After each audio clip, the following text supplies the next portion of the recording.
estate needs is what you prefer, then give me a call. Jennifer Morris with Keller Williams Realty at 865-694-5904 or email me at jennifermorris865@gmail.com. You're driving home, flashing blue lights in your rearview mirror. You pull over, step out of your car, and the next thing you know, you're being arrested for driving under the influence. Now what do?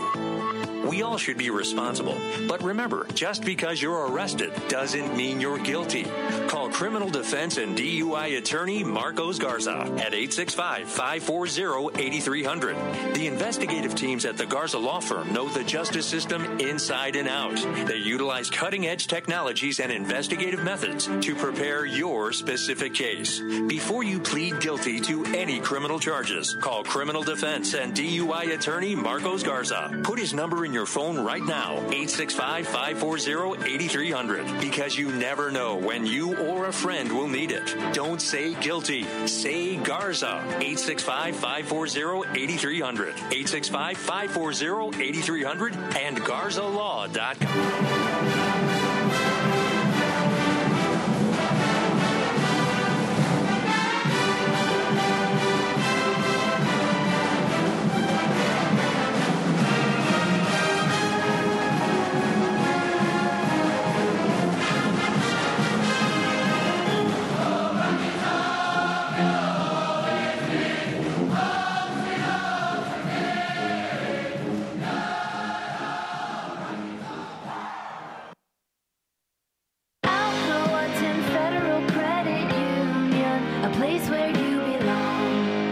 Alcoa 10 Federal Credit Union has helped people save money for almost 80 years. Whether it's free checking, financing a vehicle, or purchasing that new home, Alcoa 10 is here to help you. Better rates, better service. Check them out at atfcu.com. Alcoa 10 Federal Credit Union, a place where you belong. Member NCUA. When I made the move to my own studio, I was worried about this. I was worried about that. I was worried about, hey, did I get this piece of equipment? Did I get that piece of equipment? Does that sound good? Does that not sound good? One thing I didn't have to worry about, that was office furniture, because Office Furniture Outfitters met my furniture needs. With a 50,000 square foot facility, they have East Tennessee's largest selection and are the best value for new and used office furniture. Located in Knoxville, it's easy to find everything you need for your new space, including desks, file cabinets, chairs, conference tables, and more.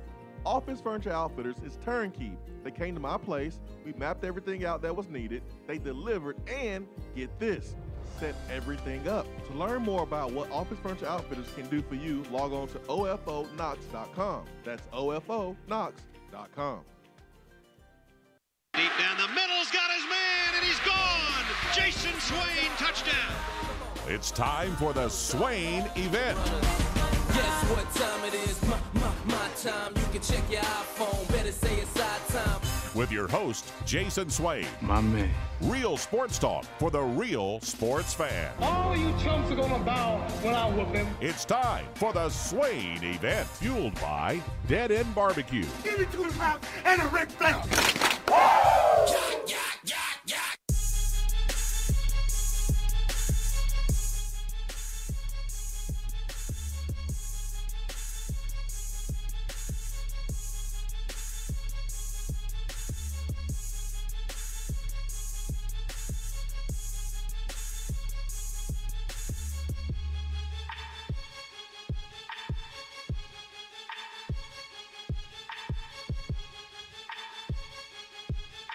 Swain Event, SwainEvent.com, fueled by Dead End BBQ, top 100 barbecue restaurant in America. Hope you're having a great Wednesday.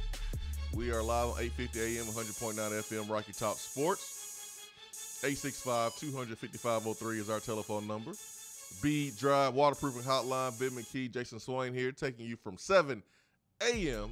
to 10 a.m. Tennessee plays a little basketball tonight. I've been having withdrawals, man.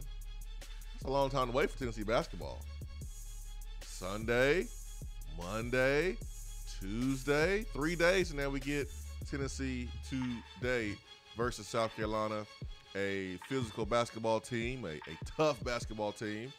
a team that Tennessee has to play before Kentucky. Will Tennessee come out and look past South Carolina just a tad bit? It's pretty natural to do it.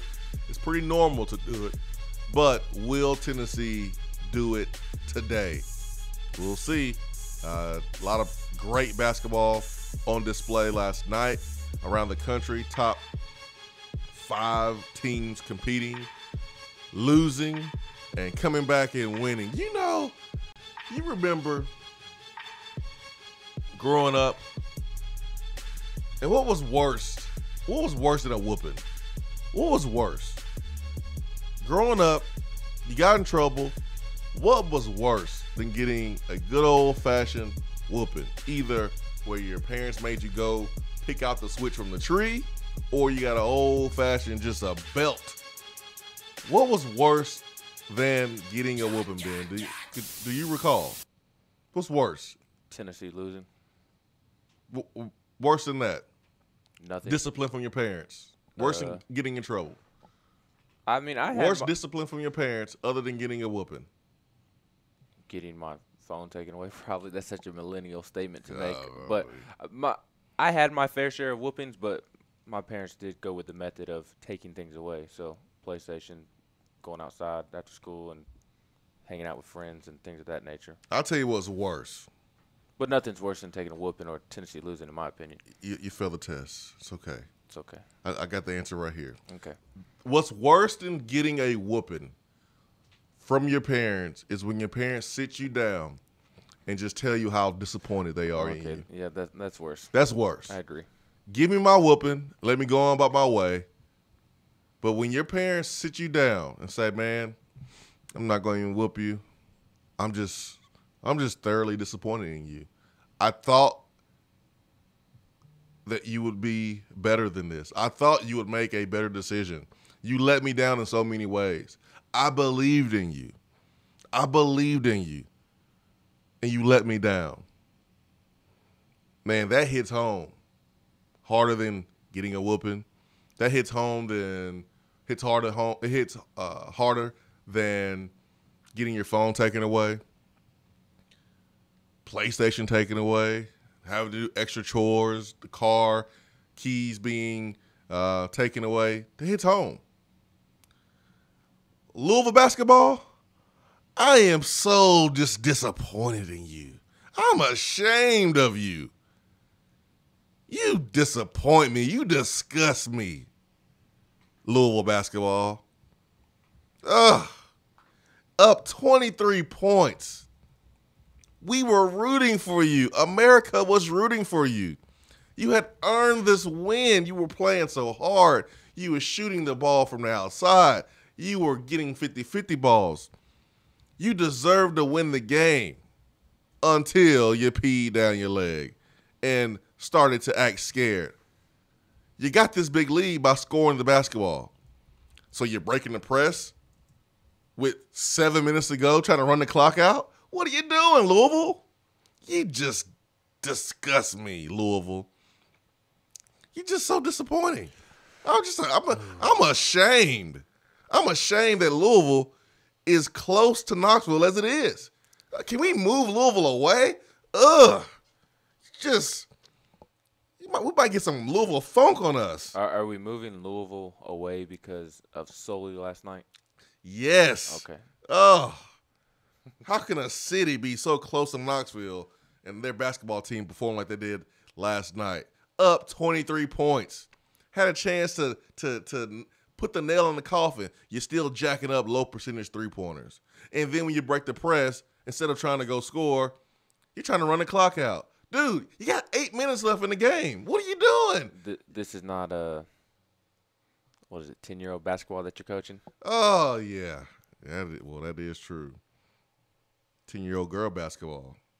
Trying to run the clock out when you're down. Yeah, that happened too in real life a couple weeks ago. But anyways,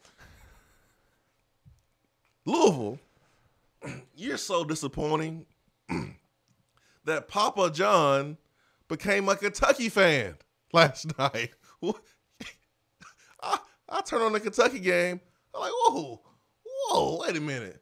Is that Peyton's boy? Peyton better come get his friend. Is that Peyton's boy? The first guy to congratulate Peyton after he won his last Super Bowl? Wait, is that Papa John's? Is that Papa John's in a Kentucky outfit? Sitting right behind the bench? Whoa. What is going on in the state of Kentucky? Louisville, a disgrace. That was just... I really don't have any words for it. I don't... Disgraceful, shameful. I think it's worse than that, which is why I don't even want to use those words. I understand that Duke is incredible this season, and Cam Reddish hit some big shots there, and Zion Williamson was relentless in terms of trying to pick up some steals and get to the rim and draw some fouls, but that should never happen. Louisville peed down its leg worse than Nathan Peterman did in the swamp, and that's saying something. If we're being honest, that is saying something, man. And I walk away more impressed with Duke than I was before the game. I'm actually more disappointed in Louisville than I am impressed with Duke. I really am. Yeah, man. it's a little bit of both for me. I don't think Duke comes back if that's North Carolina, Virginia, some of these other top ACC teams that Duke has to play. But on the flip side of that, Louisville has turned into a really good basketball team this year and has become one of the better ACC basketball teams. Disgraceful. Yeah, that was just – I've never seen anything like that last night. Coach Mack should pull a Morgan Freeman from the movie Lean On Me. Don't worry, Ben. Just hit this one out. Lean On Me came out in 1989. Morgan Freeman was a principal of a high school that was at risk, Eastside High School. At one point during the movie, Morgan Freeman decided to lock all the doors. I mean, put chain locks on all the doors. That is what Chris Mack needs to do to the Louisville basketball practice facility. Lock all the doors. Put chains on them. You ban your players from practicing today. Just don't even come up here. Don't call me. Don't text me. Don't send me a Facebook request. Don't tweet me. Don't DM me. Chris Mack, I would be disgusted right now. I would be more disgusted than Bob Huggins with his basketball team. I'm so ashamed of you. Chris Mack hates his team more than Bob Huggins this morning. I'm so ashamed of you guys. I can't believe I coach you. Chris Mack is more disappointed than my man over there in Georgia. Tom Crean. He just, ugh. Georgia got blown out last night by Texas A&M. Can't even look at you in your face. I'm so ashamed of you guys. I taught you better than that. You break the press, you go score. These dudes didn't even have a timeout in the last 4 minutes of the game because they used all of them getting trapped.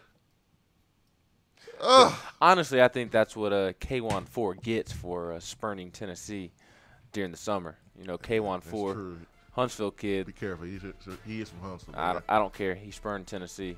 Committed to Tennessee, and then a couple weeks later decommitted from Tennessee and went to Louisville. And now who's on the team with the most embarrassing performance this season? K-Wan 4. Who's the number one team in the country? The Tennessee Volunteers. What's worse, man? Papa John, being a Kentucky fan, sitting right behind the bench. It wasn't like he was in a suite or a box trying to be incognito. Man, the dude had on a Kentucky get-up right behind the Kentucky bench. What's worse, that or Louisville playing basketball last night? So disappointing, Louisville. The world was rooting for you.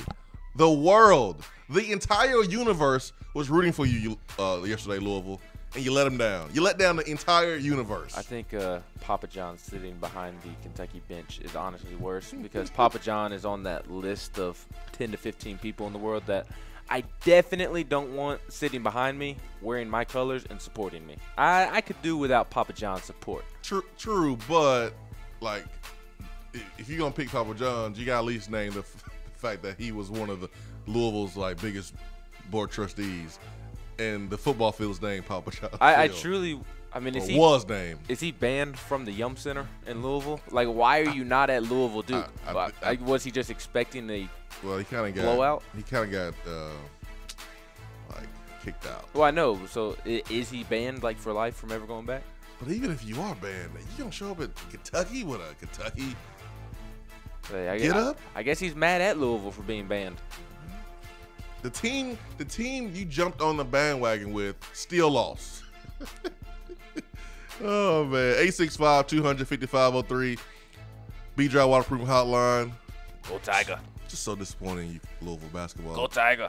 Just disappointed. Swain Event, be right back.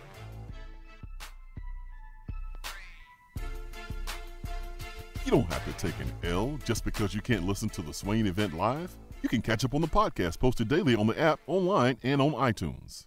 Top 100 barbecue restaurant Dead End BBQ has a new slew of daily specials for the fall. Enjoy a different special meal every day, like the smokehouse stew, barbecue cheddar meatloaf, or the smoked turkey and dressing, which includes sliced smoked turkey and cornbread dressing paired with sautéed Brussels sprouts, mashed potatoes, and a side of turkey gravy. While Dead End offers a different specialty meal each day, you can get their hillbilly chili every day. There is always something new at Dead End BBQ. Located off of Sutherland Avenue, Dead End BBQ. The fall flavor search is over.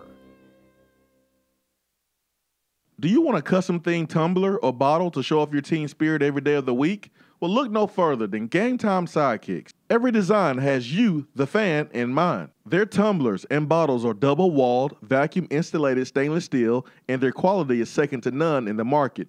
From stainless steel sippy cups to tumblers and sports bottles, Game Time Sidekicks offers something for the fan of all ages to rep their team with. They have many different logo options, so fans will have something they are proud to carry around all the time. Use promo code SWAIN at checkout to get 20% off of your entire purchase at GameTimeSidekicks.com. They also offer $5 flat rate shipping. Be sure to check out the Game Time Workshop on the website and customize your tumbler to make it one of a kind with things like your nickname, number, or initials. Game Time Sidekicks. Show your colors and carry your team.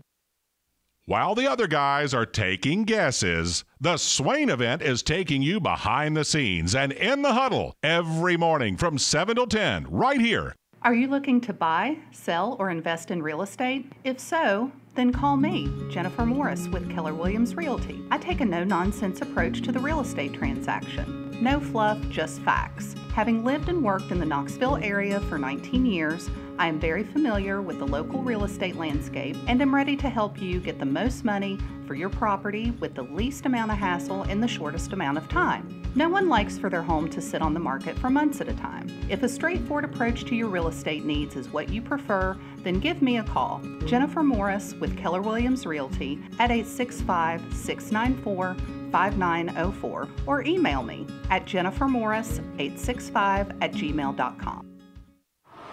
You're driving home, flashing blue lights in your rearview mirror. You pull over, step out of your car, and the next thing you know, you're being arrested for driving under the influence. Now what do? We all should be responsible. But remember, just because you're arrested doesn't mean you're guilty.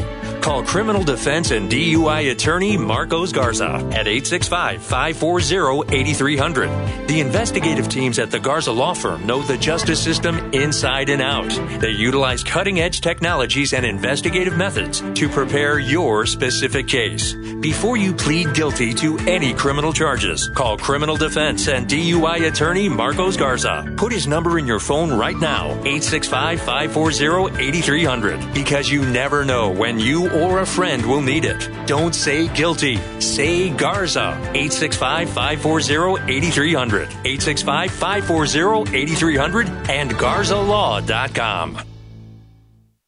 You're listening to the Swain Event. And you know this, man.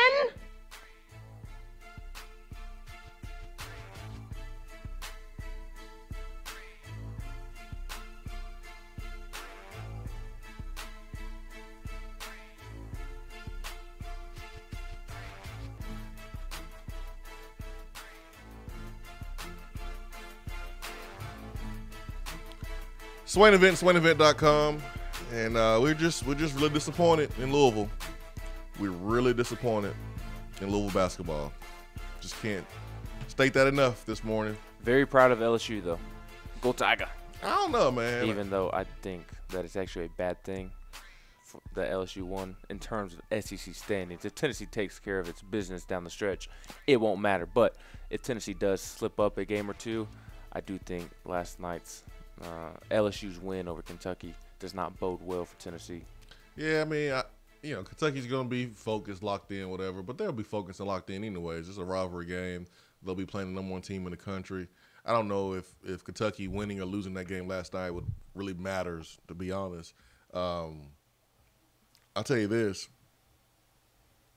Louisville and – not Louisville, but LSU and Kentucky are capable of beating Tennessee. They are capable of beating Tennessee. Will they? I don't know. But LSU is a problem on the offensive rebounds.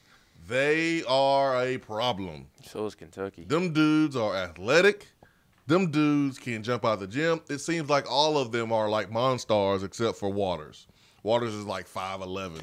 But the rest of the guys are like 8'2", and can jump out of the gym is what it seems like. Waters just looks like an average Joe off the street. With unbelievable handles. Yes. I mean, them dudes from LSU, man, those are the monsters. And, LSU didn't even really play that well last night. Tremont Waters was not hitting these shots he normally makes. Naz Reid was in foul trouble. And I think that was what I was most impressed with, really, on both sides, is that even on Kentucky's side, Ashton Hagans was in foul trouble, didn't play like he normally does. Keldon Johnson didn't play all that well. Tyler Hero didn't play all that well. P.J. Washington was really the only Kentucky player that played well. And I was impressed that the role players beyond the quote-unquote stars of each team were able to step up and make that a close ball game. He's a bad boy, man, P.J. Washington. All right, let's get to the phones, and let's get to we got Jay. We got Jay first. Jay, good morning. Good morning. Hey, Jay. Hey, Jay. Hey. Hey. I think we win big tonight. We win big. I agree. I agree. What's the line tonight? The last I saw, it started at 18 and then it's down to 16. I don't know about that one, man. I don't know about that one. Kentucky around the corner. I don't know if this team is going to beat them by 16. I hope so. It's a home game. They beat them by more on the road, but Kentucky is on Saturday. We'll know a lot about this team and how they take care of business tonight, I think. We know a lot about them already, the number one in the country, but yes, this is our first time playing Kentucky. This is our first time playing a team that is capable of beating us in 2019. So will they look past South Carolina a little bit? I don't know. We don't know. Have no clue. So we'll see tonight, and we'll know a lot about this basketball team. Yes, we will. And I think we win by 20 or 25. You want to put some money on that, Jay? Jay, are you going to put some money on it? I don't know. All right, Jay, man. Appreciate you, man. I'm in that same boat as Jay. Yeah, I'm really confident this is going to happen. You gonna put the cheese up? Nah. Not today. I don't want to do that. I ain't that confident. Let me wait until the Vanderbilt game rolls around next week, and then I'll put some money on it. Hey, folks who put money on Tennessee versus Vanderbilt lost money too. That's fair. Because Tennessee did not cover.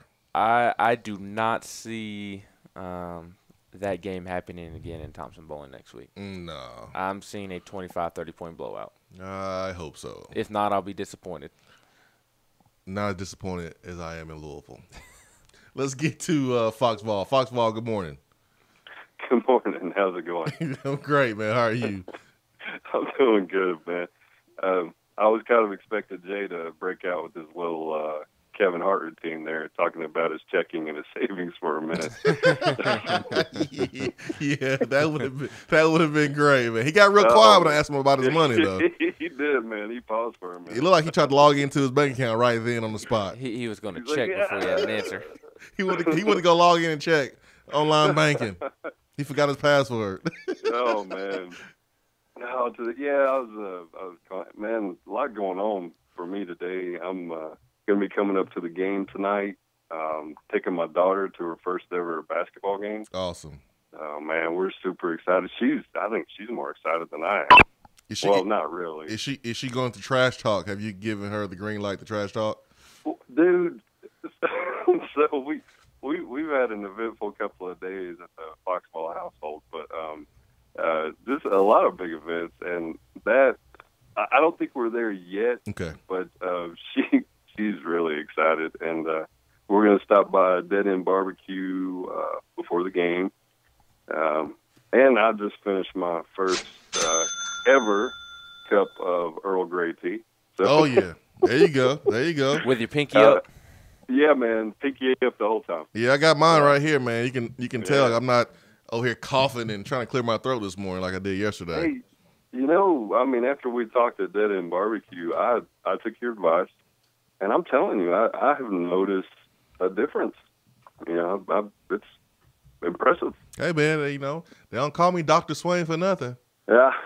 Actually, they don't call me that. No one has ever called me that. Nobody calls you that. But no one in history has ever called me Dr. Swain. I just made that up.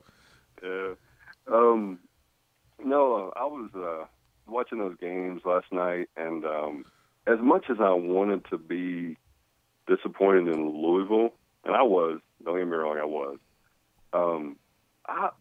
The thing that worries me the most was when you have a young team like, you know, Duke or LSU, you know, even Kentucky, big wins like that, come from behind wins, I worry about how much confidence that will give them going forward. And when they did that interview with Zion Williamson after the game, and he talked about what Coach K said in the huddle, you know, he was like, "Hey, I don't coach losers." I was like, "Oh man."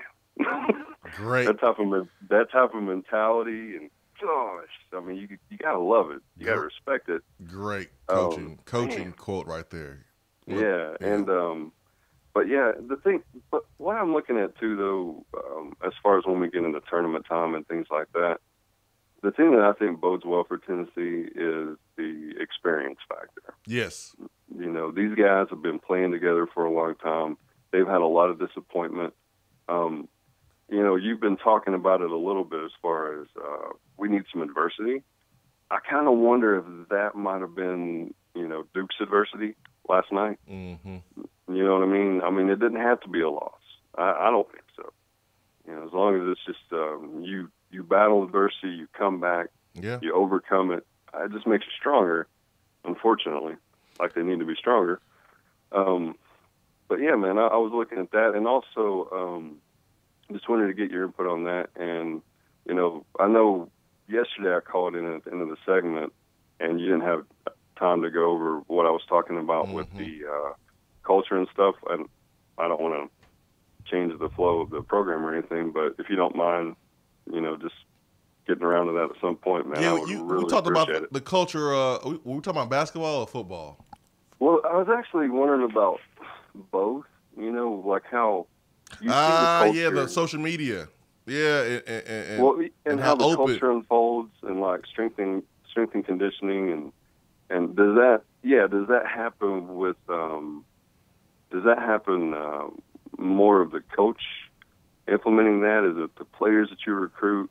You know, does the strength and conditioning coach, you know, start setting up outings? And, you know, because a lot of that stuff, from what I've heard, is team camaraderie. And, you know, once the team loves each other, like you see with this basketball team, you know, they start to win. They start to play better. They get stronger. Just wondering, you know, where the mindset comes from and how that stuff gets implemented. Gotcha. Especially from a football perspective, since, you know, you've been there. Yeah, gotcha. Well, all right, man. I'll hang up and listen. And, man, I look forward to the game tonight. And you guys have a great day. Thank you. Is it me? It's you. It may be. Is it me, or when you see Zion and he's getting ready to talk, like you're expecting a different voice? I am. Like I'm expecting Barry White when I hear Zion. I expect because he's so big. Bart Scott. Like his voice catches me off guard. It's kind of like the first time I heard Mike Tyson. Big, bad dude knocking dudes out in the first second of a match, and then he talks, and you're like, whoa. Hold up. well, I just had to knock. I wasn't ready for that. Like Zion's voice doesn't match his body. He's so big and physical and dominant. Like no one had an answer for him yesterday. Nobody. The dude was in high school last year. No one had an answer for Zion. And his voice, to me, just doesn't match his body. I think it's funny. It's kind of like someone that you may know that's a little person. You're not supposed to call them the M-word. You're supposed to call them a little person. So we're going to be PC. A little person. Let's say a little person. And you see them, and they're like, yo, what up? What up? They sound like Barry White. You're like, I wasn't expecting that voice coming from that little body. Wow. Kind of opposite for Zion Williamson. Just a note. Foxball did bring up this really good question yesterday. Really good question about the difference between Tennessee basketball and Tennessee football. You look at Tennessee's social media account, man, they're engaging, they're having fun with the fans. You see one fly, we all fly. Like people having fun. Tennessee's posting videos of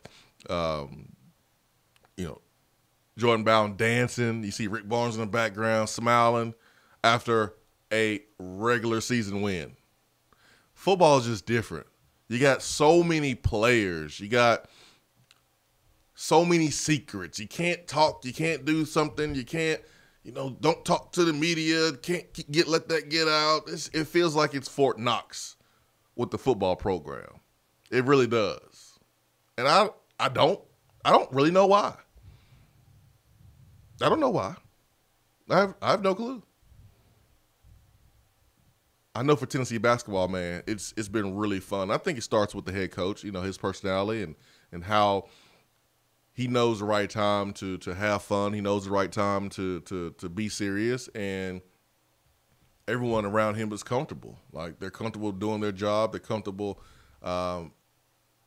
being creative and doing the things that they're brought in to do. I mean, Tom Sakowiak, he doesn't run everything with the Tennessee basketball account. There's people that he has hired. There's people that he's put in place, and he's allowed them to be creative. He's allowed them to fly. And I think it's pretty cool. I think it's really cool. 865-255-03 B-Dry Waterproofing Hotline. Let's get to Hub City. Hub City. Good morning.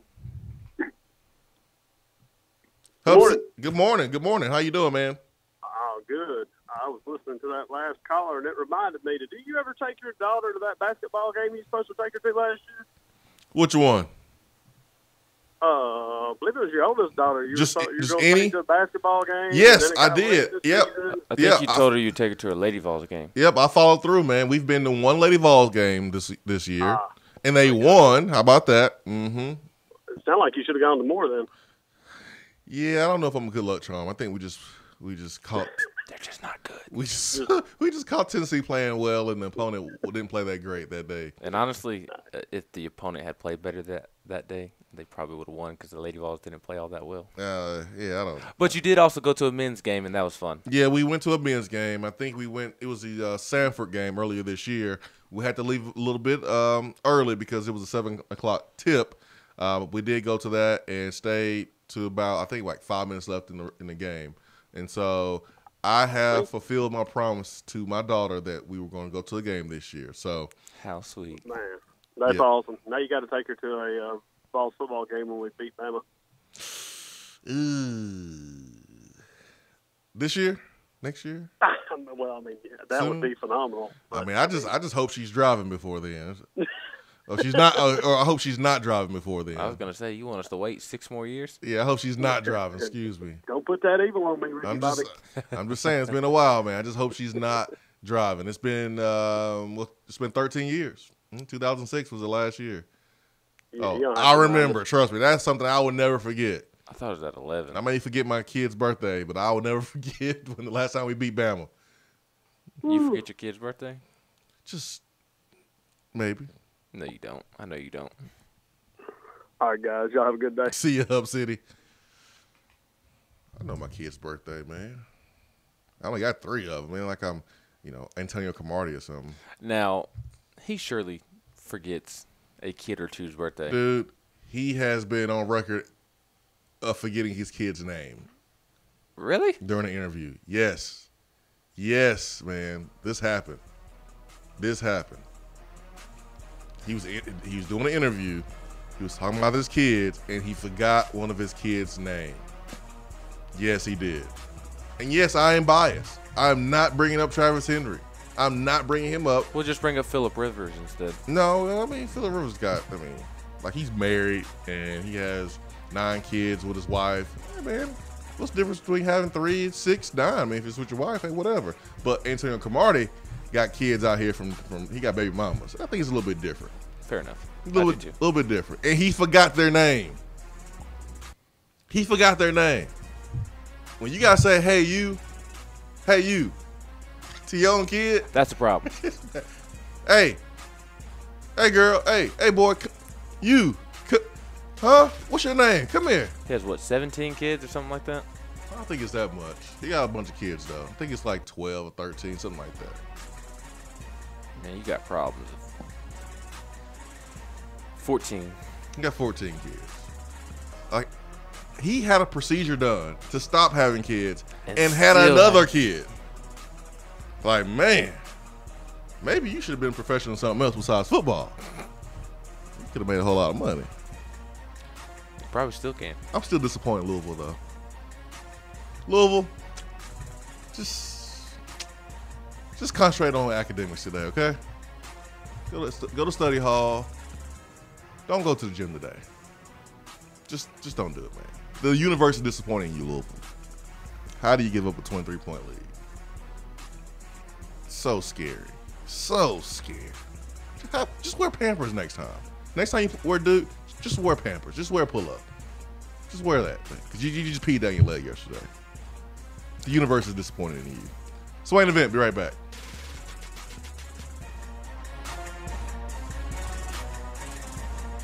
For a replay of each day's Swain Event TV, like us on Facebook.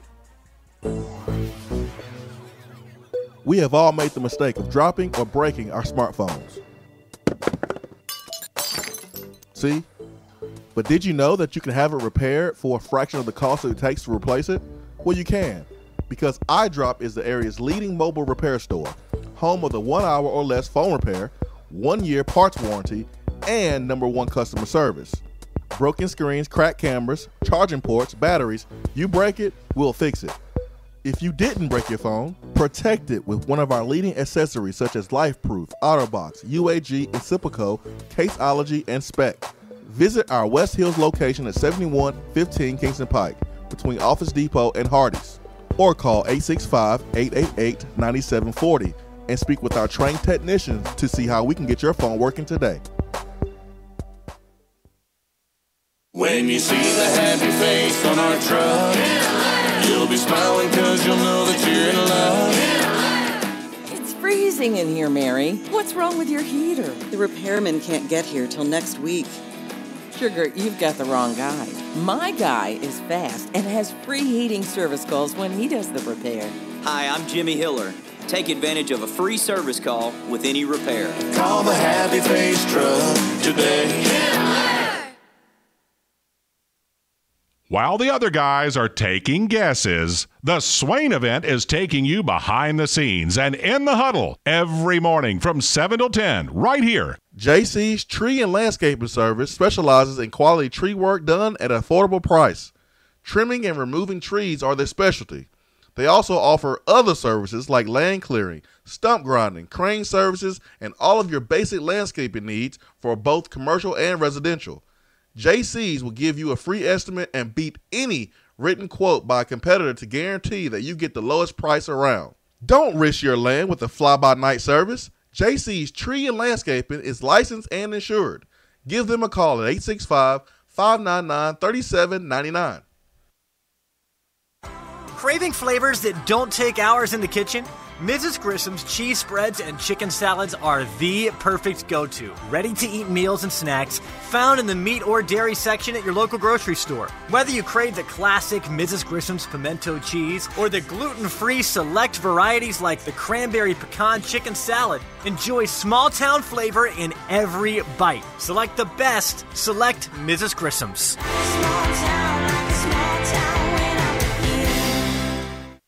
I'm Vince Moore, wide receiver, VFL 1991, and you're listening to the Swain Event.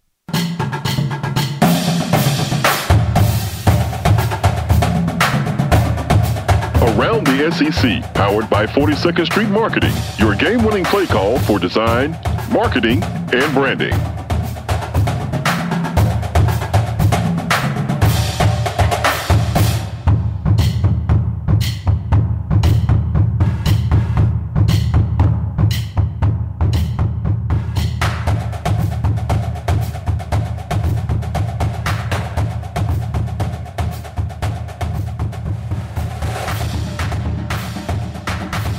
I am still disappointed in Louisville, and right now we have Around the SEC that is brought to you by 42nd Street Design. 42SD is the website and the telephone number, and the person you should talk to is Mike over there at 42nd Street Design.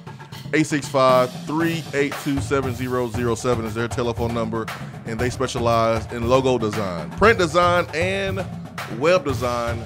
All right, Benjamin, where are we going around the SEC? There are a couple basketball scores of interest from the league last night.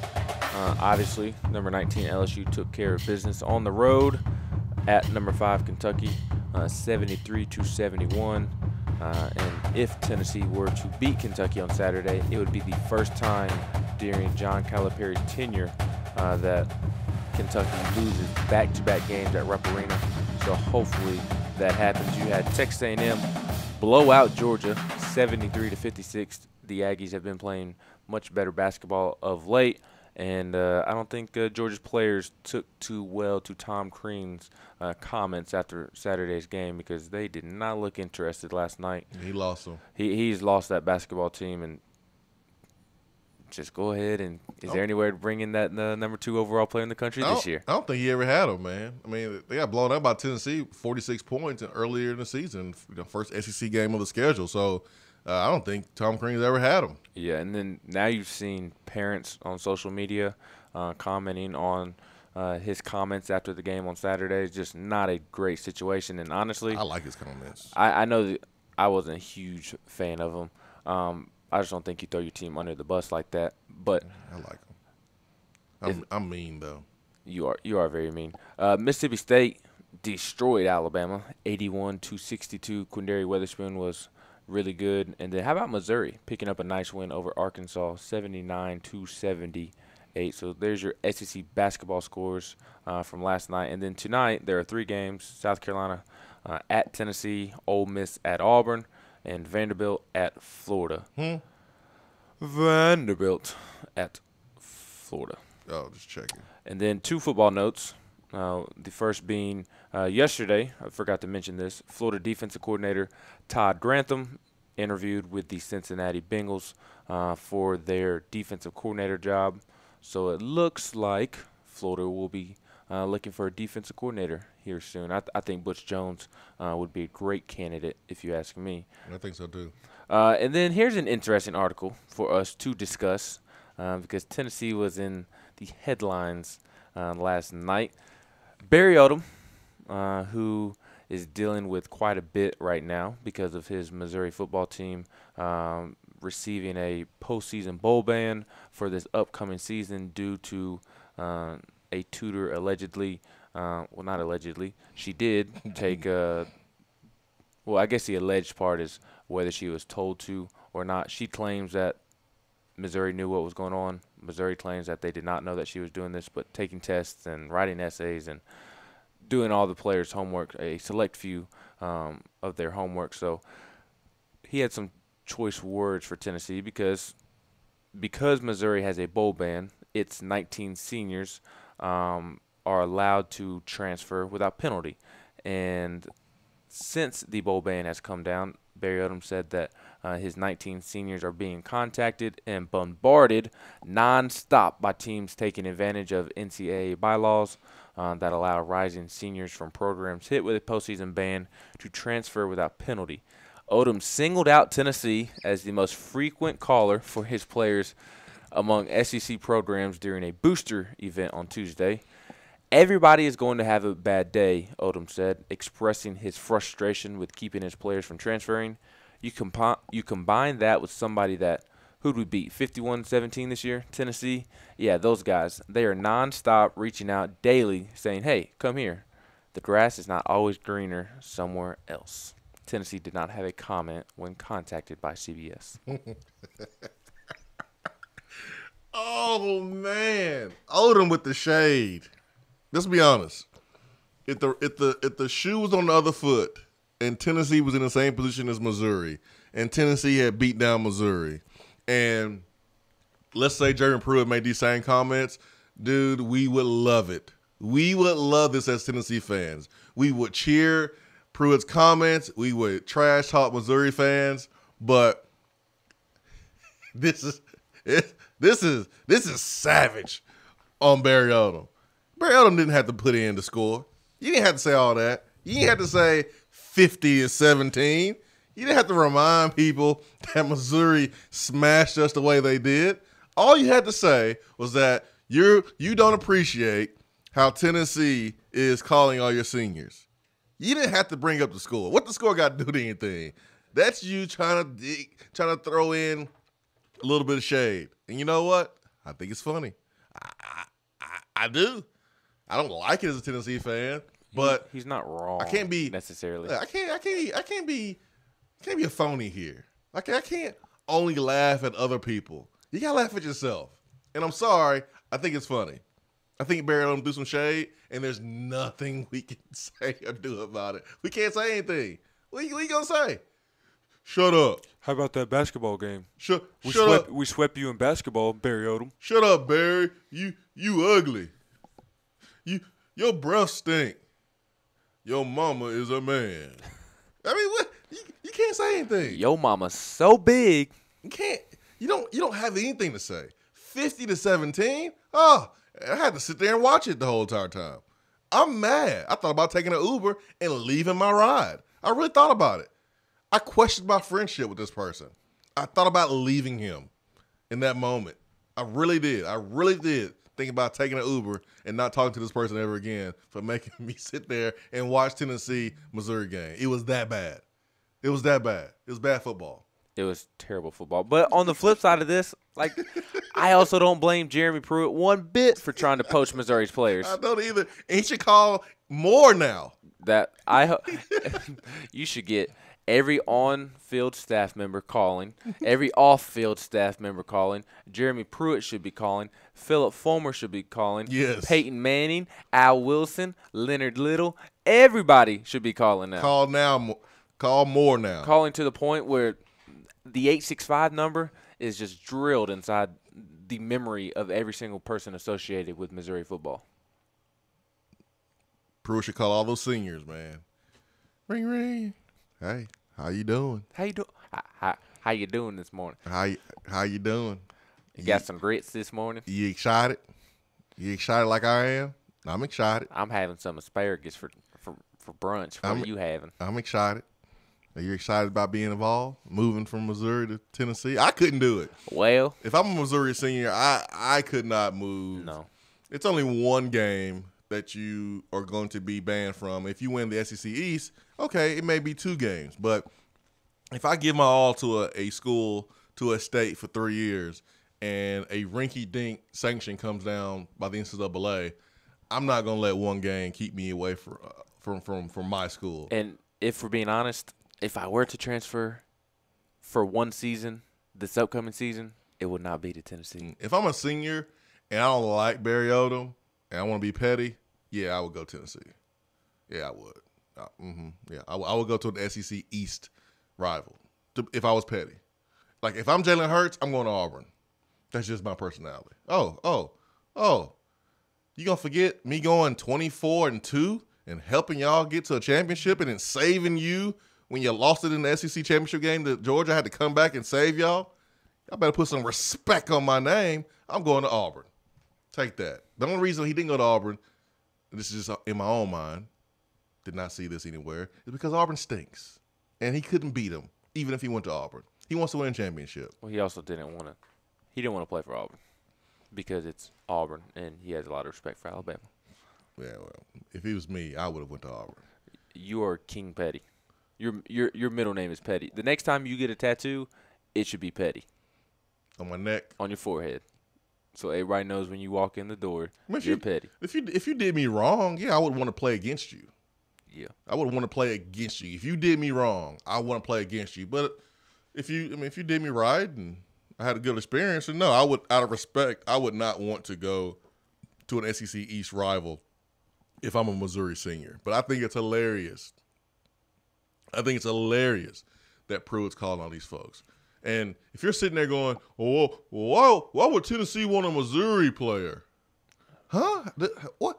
Have you lived under a rock? Do you even watch football? Do you even know football?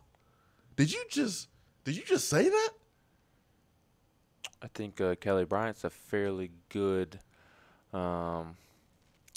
senior football player for Missouri. I don't know if people know this or not, but there's still good players on bad teams. There's still good players on bad teams. There's teams right now, Ohio State, Texas, that were interested in Drew Richmond. Oh, Georgia just got Eli Wolf. Not calling these guys bad players. I'm just saying. So to say, why would Tennessee want any Missouri players? Go sit in the corner. That is probably the dumbest thing I've heard in a long time. There's players on Missouri's team that would fit what Tennessee wants to do. It can be one player. We're not swapping teams. Silly.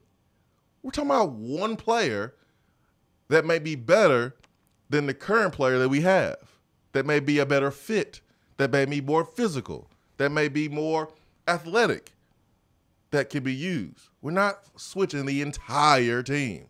Why would Tennessee want any Missouri's players? They're actually a solid football team. Wow, man. Who we got there on the phone? DR Vol. DR Vol, good morning.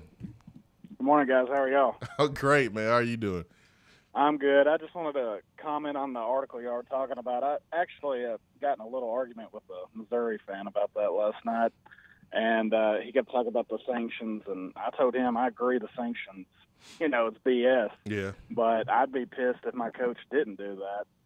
And, I mean, you want to go out. I want to be ruthless and do what we got to do to win. And he gave me the scenario, so if this happened to y'all, and Pruitt wouldn't be mad, blah, blah, blah. I said, well, would you not be mad if Odom didn't do this? Well, he wouldn't, because that'd be hypocritical. And, of course, I shot him back with okay. Yeah, I don't know. I wouldn't have said anything publicly if I was Odom. If I was Odom, I would not say anything. I would not let people know that that other people are getting under my skin. Because this is the SEC, man. This is cutthroat. All people are going to do is do it even more now. And his comment about it's going to be an interesting meeting. I would love to see the exchange between him and Pruitt today if he's really going to say something. I mean, you better beat Pruitt now. You better get it all out now, because the staff that he's putting together, and he puts together a couple different recruiting classes like he did this past year. Obviously, they need to be a little bit better, but I mean, you better kick Tennessee while they're down now if you're Missouri, because you're a program, you just can't compete with a program like Tennessee when they are on all cylinders. You just can't. You're not built to.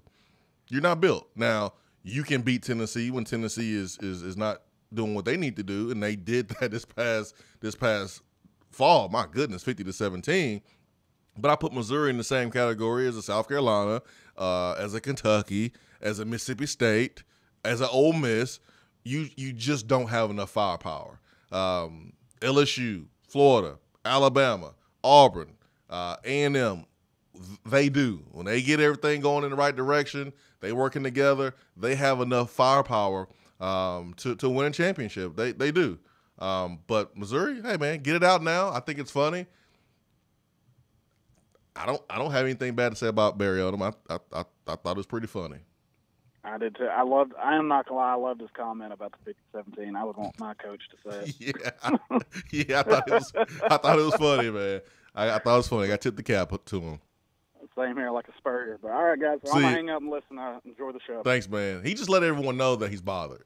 I mean, I don't know if you want to let everybody know you're bothered in that scenario. We know that you think the sanctions are unfair because we all think that. I mean, I feel bad for Missouri, honestly.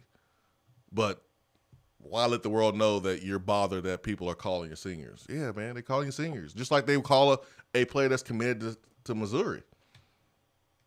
Just because a player is committed to a school doesn't mean other teams are not going to call them. So you think that it's against the gentleman's code to call on your seniors when they're allowed to go somewhere else? And the NCAA have made those seniors basically like committed players who have not signed. Do you think Tennessee's supposed to care that the sanction was unfair? Nope. Dude, we lost 50-17.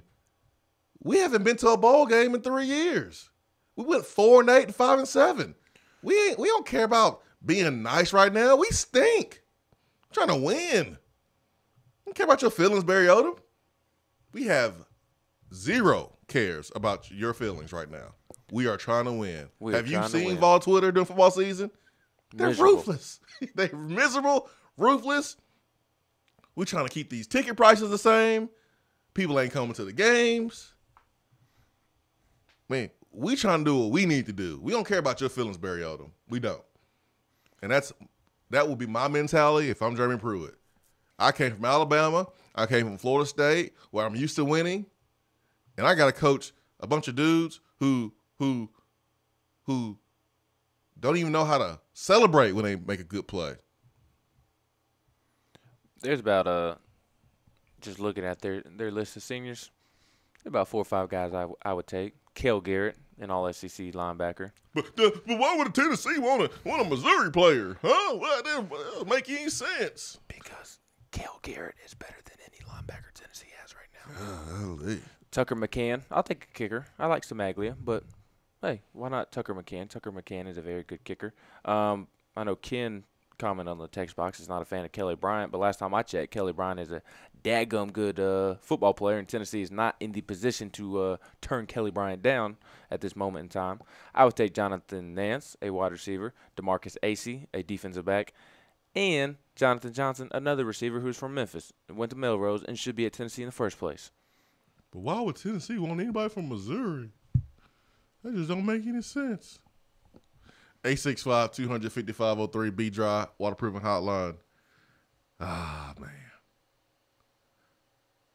Did y'all see that Louisville game last night? Louisville, who is that? What an embarrassment. What an embarrassment. Coach K's biggest comeback in the second half of his coaching career. What an embarrassment. I did watch the LSU Kentucky game. Jay Williams and Seth Greenberg talked about the last play after the game, and everyone, saying that the ball's off the rim and blah, blah, blah, blah, blah, but the ball's still in the cylinder. Like, the ball was in the cylinder. You take the rim and you draw the imaginary line up to the ceiling. That's the cylinder, and the ball's still on that line. So the ball's still in the cylinder. But because of the dumb rule that does not allow you to view and change that call, they couldn't change and reverse it anyways. They are only able to see if the ball was out of the player's hand. This is how silly these rules are in college basketball. So in the Duke-Louisville game, they went to the monitor and they reviewed a charge that would have probably helped Louisville win that game. They were reviewing if he was in the restricted area. So the Louisville player's left foot was on the line, And so they had to take away the charge, and then the Duke player goes to the line, Cam Reddish goes to the line, and he sinks 2 free throws. And won the game. That was a big play. So you can go and review that play, but you can't go and review a goaltending call. That is the inconsistency that needs to be addressed in the offseason. They should change that rule and make it and allow for the referees to review that call. Because, I mean, that's like not being able to review a touchdown. That's a scoring play. You should be able to review a scoring play. But I ain't mad, though. As a Tennessee fan. I thought the refs made a great call. I ain't mad, though. Good call, ref. Good call. Good call. Great referee. Hour 2 coming up.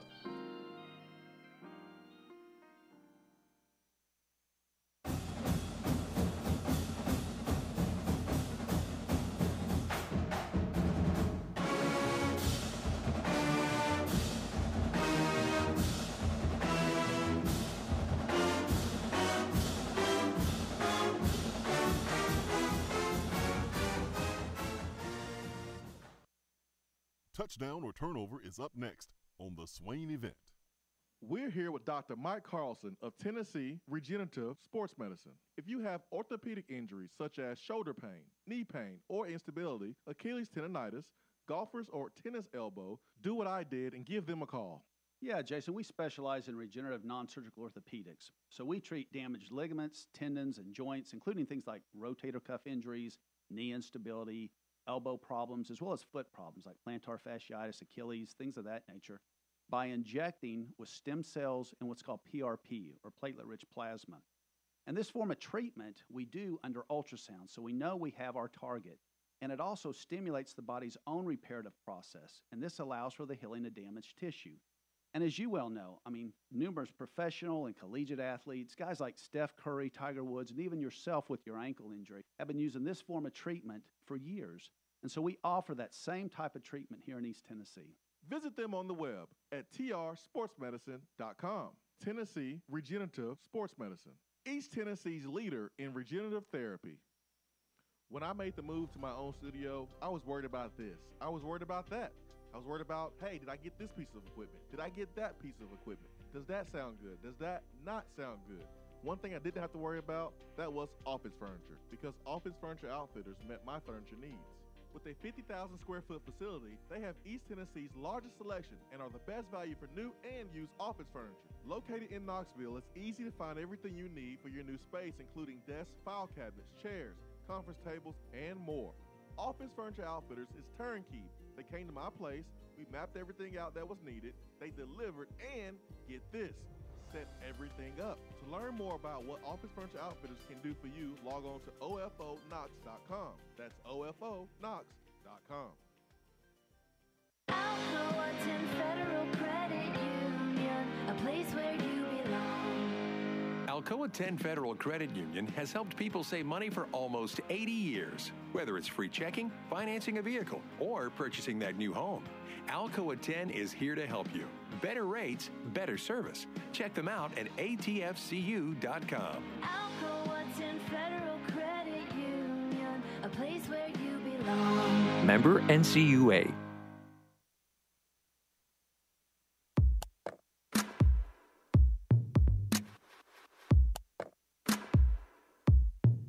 Touchdown or turnover is backed by Alcoa 10 Federal Credit Union, a place where you belong.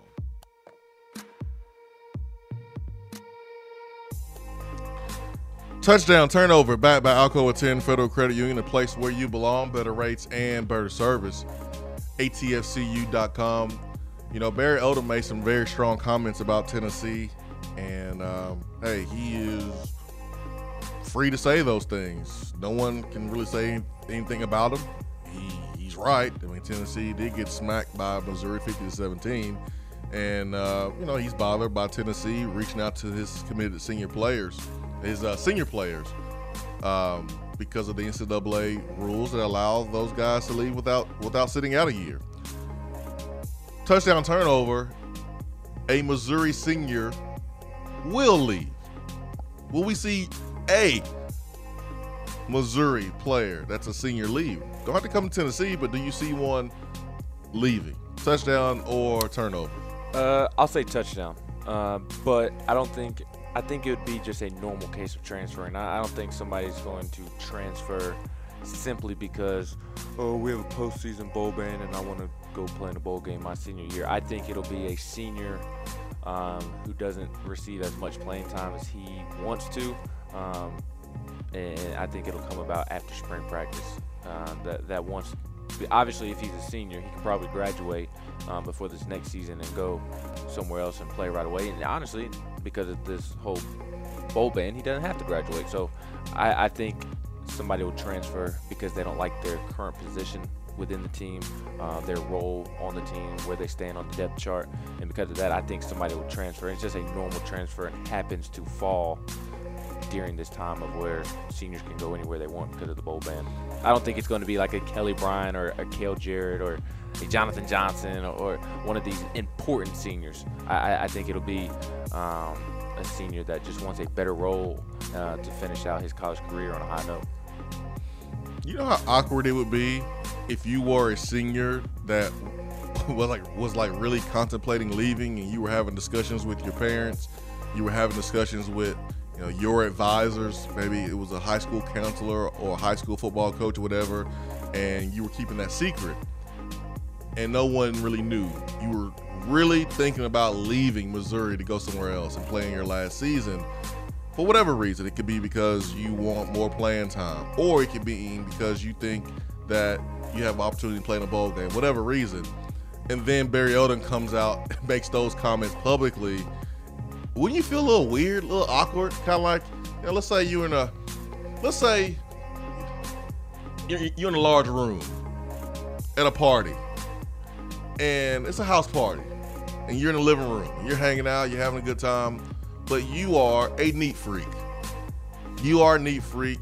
You are OCD. Things bother you when it's out of place. And let's say you see this cup of ashes on the table. You're like, what? Why would someone have a cup of ashes just on the table? You know what? I think I'm gonna clean this up. I think the homeowner would appreciate me cleaning this cup of ashes. And then you find out that the cup of ashes was a family member, and they were just waiting to put it in a urn. Sorry. A urine. You would feel really awkward then. And the person wouldn't know it was you, but they would come out and go, hey, who threw away this cup of ashes? Who threw this cup of ashes away? That was my uncle. That was Uncle Earl in that cup of ashes. And whoever did it, you're wrong. And you feel so bad. You feel so awkward because all you were doing was trying to help, but no one knows it was you. You just feel bad. If I was a senior and I was thinking about leaving after workouts and giving my all for Missouri and breaking it down, 1, 2, 3, family.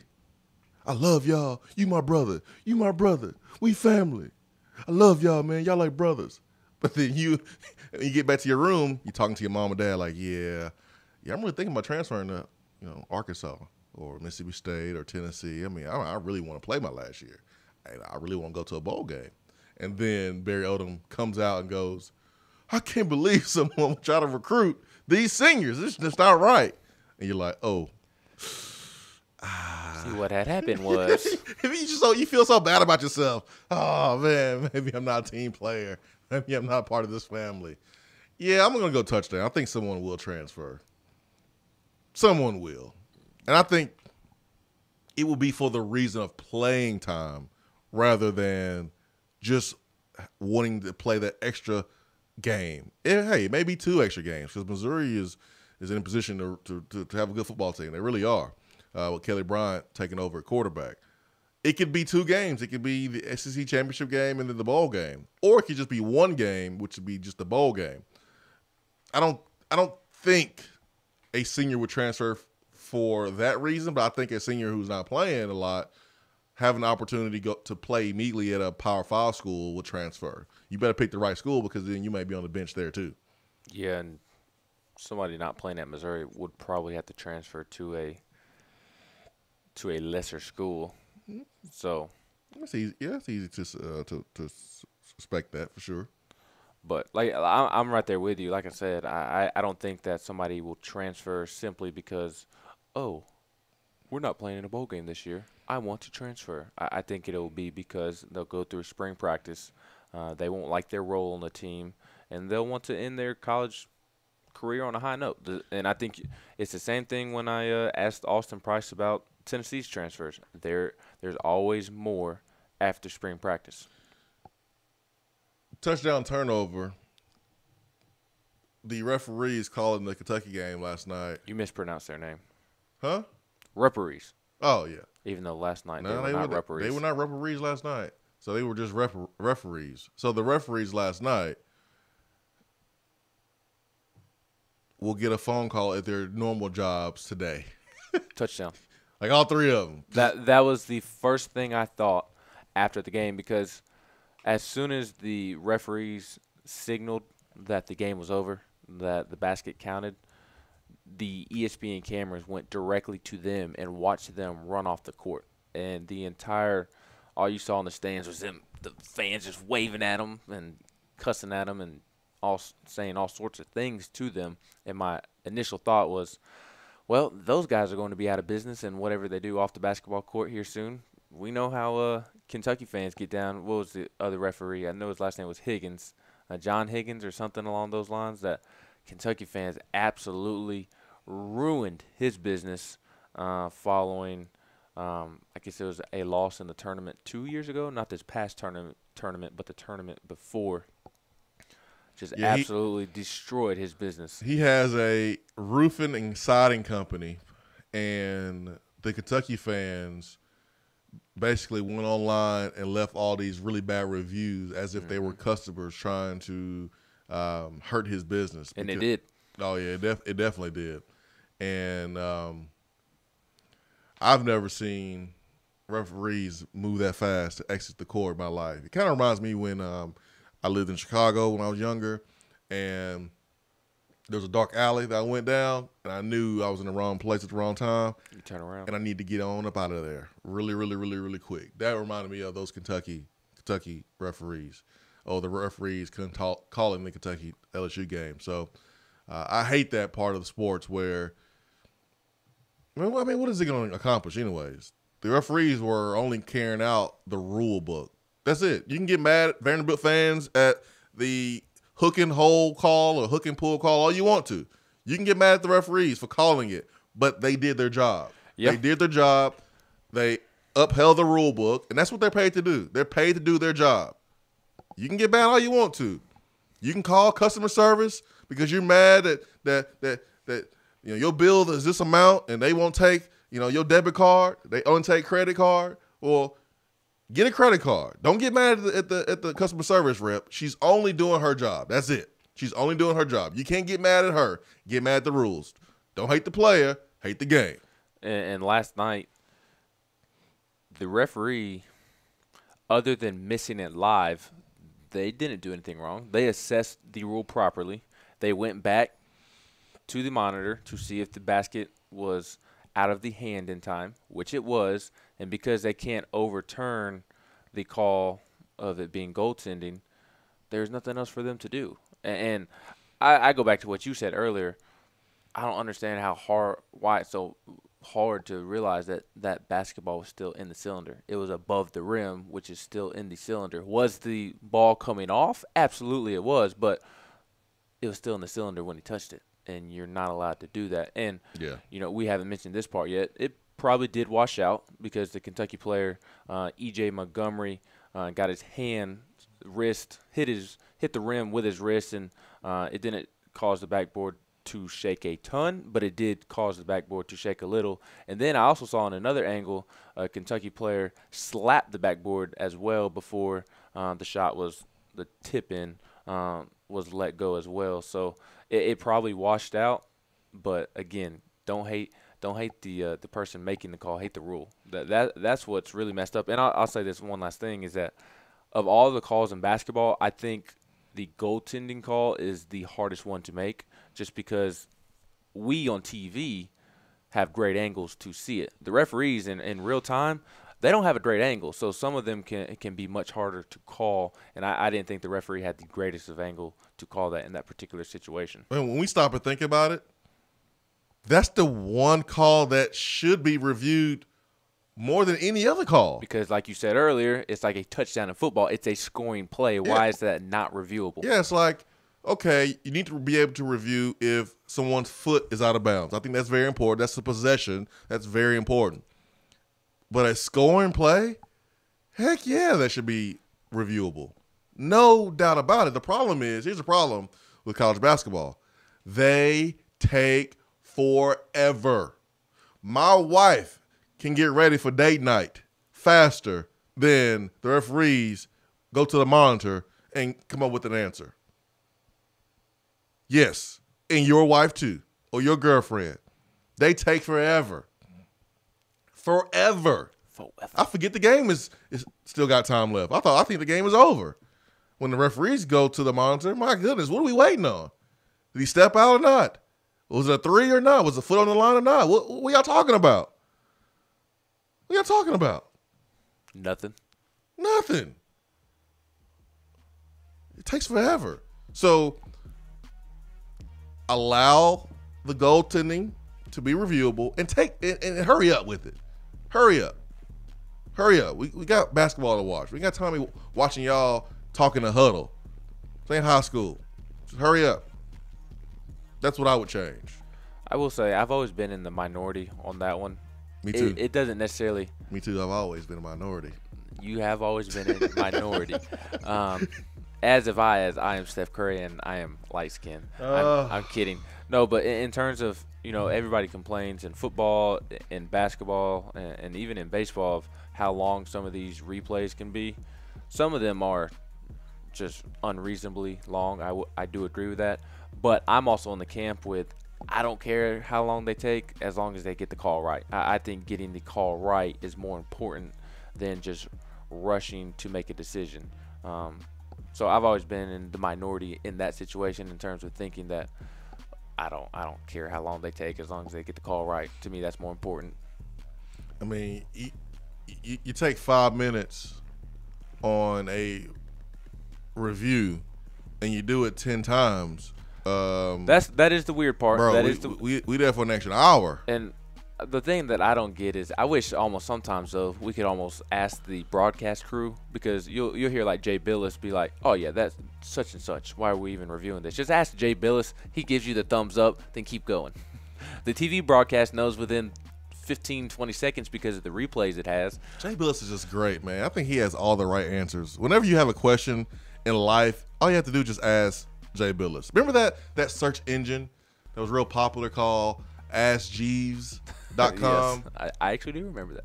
All you gotta do is just ask Billis. Like, you don't know what you want for dinner? Just ask Jay Billis. He'll tell you. Instead of what would Jesus do, is what would Jay Billis do? Just ask Billis. AskBillis.com. What should we have for dinner? Oh, beef stroganoff. Oh, okay. Thanks, Jay. Beef stroganoff. Go with that one. Like, Jay Billis knows all the right answers all the time. He's never wrong and never not on time. 865-200-5503. Be right back.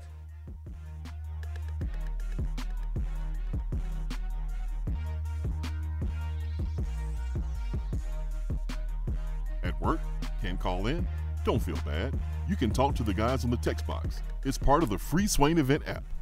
Today looks to be sunny with highs in the upper 40s and lows in the lower 30s. Mostly sunny tomorrow with highs in the upper 50s. A 30% chance of rain tomorrow night with lows in the mid 40s. Mostly cloudy on Friday with a 50% chance of rain and highs in the upper 50s.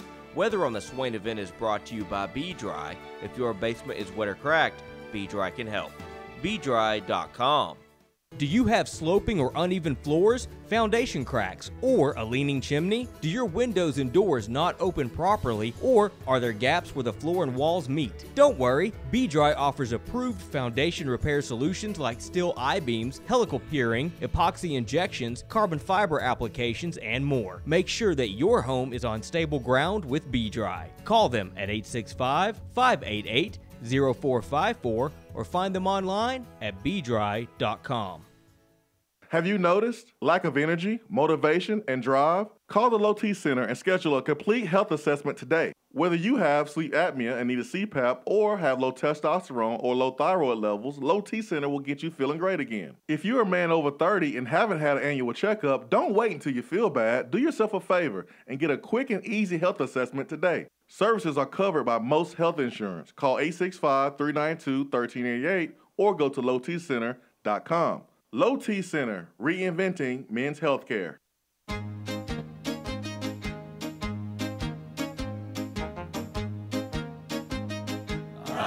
Goes your car insurance. Nobody likes surprises, so switch to Erie Rate Lock. Get a great rate that stays that way even after an accident, ticket, or inflation. In fact, it's locked until you change a car, driver, or your address. Your Erie agent in Knoxville is InsureFit RM. Get a quote at 865-684-4900. That's 865-684-4900. Erie Rate Lock does not guarantee continued insurance coverage. It's not available in all states. I just wanted to come by and congratulate you on the great work you've been doing. I like your style. You remind me of a young me. Failure is not an option. That boy is good. Hoes, remind yourself, nobody built like you. You design yourself. Attaboy.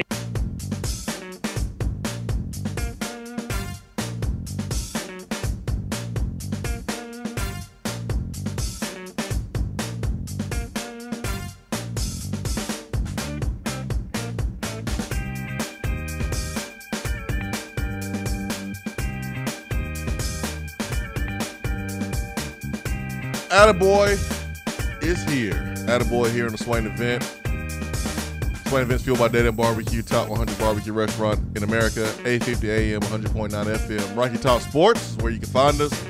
I'm giving my attaboy to Swain Event's own Ben McKee. I'm giving it to you, man. Look at you. Y'all surprised. What did I do?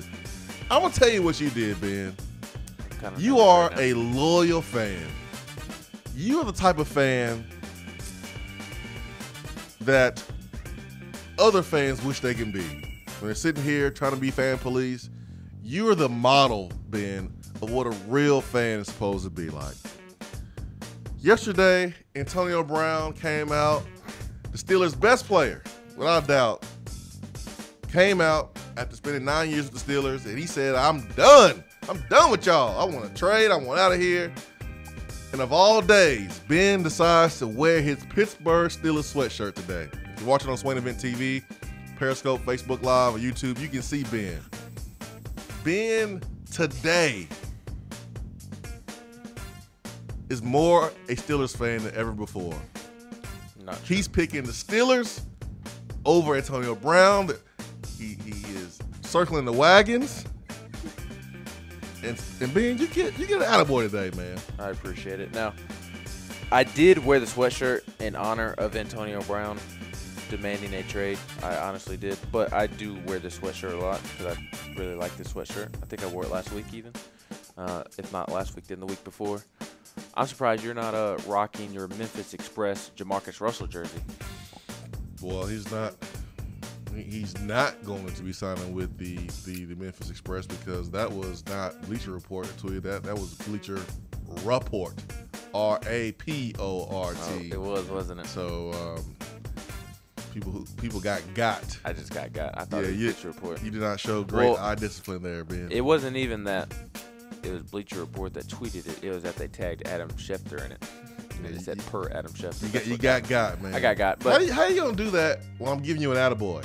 I don't know. I mean, golly, man. You're not like, this isn't a serious attaboy. This is an attaboy to where you can make fun of my Steelers. No, man, I'm being genuine here. Being genuine. I'm being sincere. I'm giving you an attaboy because you're a great fan. Dude, what you just did is like getting an award at your church and they giving you the microphone and then you cussing. You cussing, right? It's the worst time to cuss. Worst time to cuss is at church. The worst. It's the worst time. Dude, the worst time to get it for what is during attaboy, Ben. Golly, can you just let me give you an attaboy and keep your mouth closed? Yeah. I am very happy that Antonio Brown, I guess, formally requested a trade. I am glad the cancer is gone, and I am comfortable calling him a cancer. I understand that that is a strong word, but that is what that man is. And in the locker room, he is a cancer. But I'm worried for him outside of football. It looks like he is losing control. It's just one thing after another for him. So I hope he gets his life together. I still think he's the best wide receiver in all of football, and I will continue to think that if he's playing for the 49ers next year or all these other teams that have, quote-unquote, been interested in him. But I will say this. I do believe in the theory that teams get better when certain players leave, and I think the Steelers got better yesterday, as weird as that is to say, because he is the best receiver in football, but the effect that he had on the locker room was not a positive effect, and he's gone now. So I do think the Steelers got better yesterday, and I pray for the team that lands him. And for all these Titans fans out here that are talking about, oh, please bring me Antonio Brown. We'll change him. No, you won't. Antonio Brown is not changing at this point, and I promise you, he may catch a lot of touchdowns, catch a lot of passes if Marcus Mariota can stay healthy and actually play, but he's also a cancer in the locker room. You do not want him on your football team. Yeah, you're right. A question for me: do we like the AAF? Are we big fans of it? How are we feeling about it? I've seen some positive comments on it. I've also seen some comments that folks just they love the NFL and college football and that is it. But how are we feeling about the new football league? I just don't really care right now. What? It's not because Tennessee basketball is number one. There's just so many other sports that I would rather watch right now. I would rather, even if Tennessee wasn't number one in college basketball, I would still care more about Tennessee basketball, would still care more about college basketball as a whole. I'd rather spend my time watching college basketball on the weekend than the AAF. I'd rather watch NBA basketball in the Grizzlies. I'd rather watch the Preds play. Now, that's not to the point where I'm not going to pay attention. The AAF, I had it on my third screen this weekend. I had it on my laptop streaming. So it's not that I dislike it, but I'm not in love with it yet either. I think you're more well-rounded as a sports fan. I'm talking maybe you're the wrong person to ask because we got people who listen and Tennessee's number one in the country. Tennessee basketball is one of the best teams that we've ever had here at Tennessee. And there's just football fans who just don't care. They're like, hey, you talk football. Wait, what are we going to talk about? You want to talk about Tennessee being 5-7 last year? You want to talk about how Tennessee was still 7th in the league in recruiting, even though they did a great job bringing in more talent? Do you want to talk about, Jared Garantano fighting for the quarterback job right now? You want to speculate on the coaching staff maybe changing, even though nothing has happened. No one has left. Chris Winkie is still here. David Johnson's still here. For anything to happen on the offense side of football, one of those guys will have to leave. Chris Winkie's making a ton of money. David Johnson is making a ton of money. Now, you were able to make that move with Terry Fair because Terry Fair is a lot of money to us, but as far as the ranking on the coaching staff, Terry Fair was the second lowest paid coach. So you can eat $255 and he's one of your own. So, hey, man, VFL, we love you. Here's $250,000 to not coach. I mean, so, David Johnson makes over $5. Chris Winkie makes over $4, good amount. So you're not going to fire those dudes after 1 year to bring in someone else and then pay more of a buyout. That's something that Coach Fulmer does not want. And so what we're gonna do? We're gonna speculate about something that hasn't happened yet. Yeah. So you are a guy who likes hockey, you like basketball, and you like other sports. But I'm talking about the football fan. That, man, there's a big void in their life right now. I think without NFL football. Well, there was with that, until the new league had their first game last weekend. Right. To me, it is football, so I'm going to watch just because it is football. Football is my favorite sport to watch, so naturally I'm going to watch it. I think the thing that the AAF can do for me is bring in some big name players. Now, they're not going to be able to bring in Antonio Brown or anybody like that, but to me, there's not a whole lot of intriguing players outside of the Tennessee guys. Like, I was intrigued to see how Trent Richardson would play for the Birmingham Iron. Like, that did intrigue me just because Trent Richardson won the Heisman, was a NFL bust, one of the biggest busts of all time. So that intrigued me to see him back on the football field. You said bust with a lot of enthusiasm right there, man. Because he was built by Bama. Bama produces a lot of busts. Golly, as many players as they put in the league, they do have a lot of busts. A lot of enthusiasm when you said the word bust. Because I enjoyed saying it because I did not like Trent Richardson because he played at Alabama. Fair. But, like, I got the D for what, and I like what where is it? Somebody said that it takes 99 attaboys to make up for one for what. I do agree with you, so I'm gonna have to earn a lot of attaboys coming up. But like if it did sign Jamarcus Russell, that would be appointment television. I would go out of my way to see how Jamarcus Russell played. Or Johnny Manziel. Like, I wish the AAF would sign Johnny Manziel. So let's do this. I want your opinion. 865-200-5503.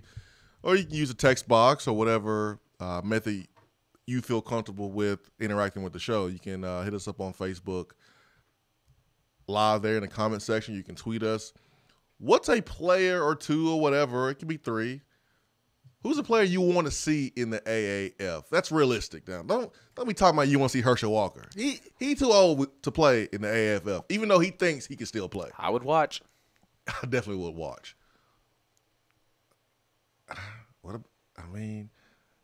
What about T.O.? I would love Chad Johnson. Is he Chad Johnson or is he Chad Ochocinco? He changed back to Johnson, right? He changed it back to Johnson. Dude, that would be fun. I'd love to see. He's a Johnson. You know, Chad Johnson likes to talk about on Twitter about his defensive back skills. I'd love to see Chad Johnson give the AAF a try as a defensive back. Give us a player, two or three, that you want to see in the AAF. In the AAF. Who do you want to see in the AFF? 865-200-5503, B-Dry Waterproofing Hotline. Who we got there? We've got Lance. Lance, good morning. Hey, Swain the main thing. Swain the main thing. I like that. What's up? What's up, man? How you doing? I'm above dirt, Jason. Hey, it's a beautiful day. I know it. Listen, talk about players who we want to see. You know we got Pig, don't you? We got Pig Howard. Yep. And Corey Vereen. Corey Vereen did a good job, man. He was pressuring the quarterback. Did a really good job. Who's that there? Corey Vereen. Should I know him? Yeah, Lance, you should know him. He was opposite of Derek Barnett. Oh, okay. Oh, I was thinking of quarterbacks. Yeah, Corey Vereen. Yeah, you knew about him, man. You just testing us, making sure that we knew, right? We got him? Yeah, he's on the Memphis team, too. I did not know.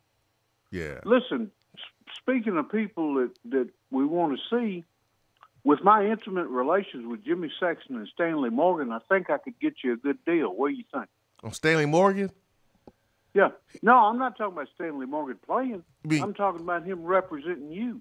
Coming on the show? Oh, you mean Jimmy Sexton being my agent?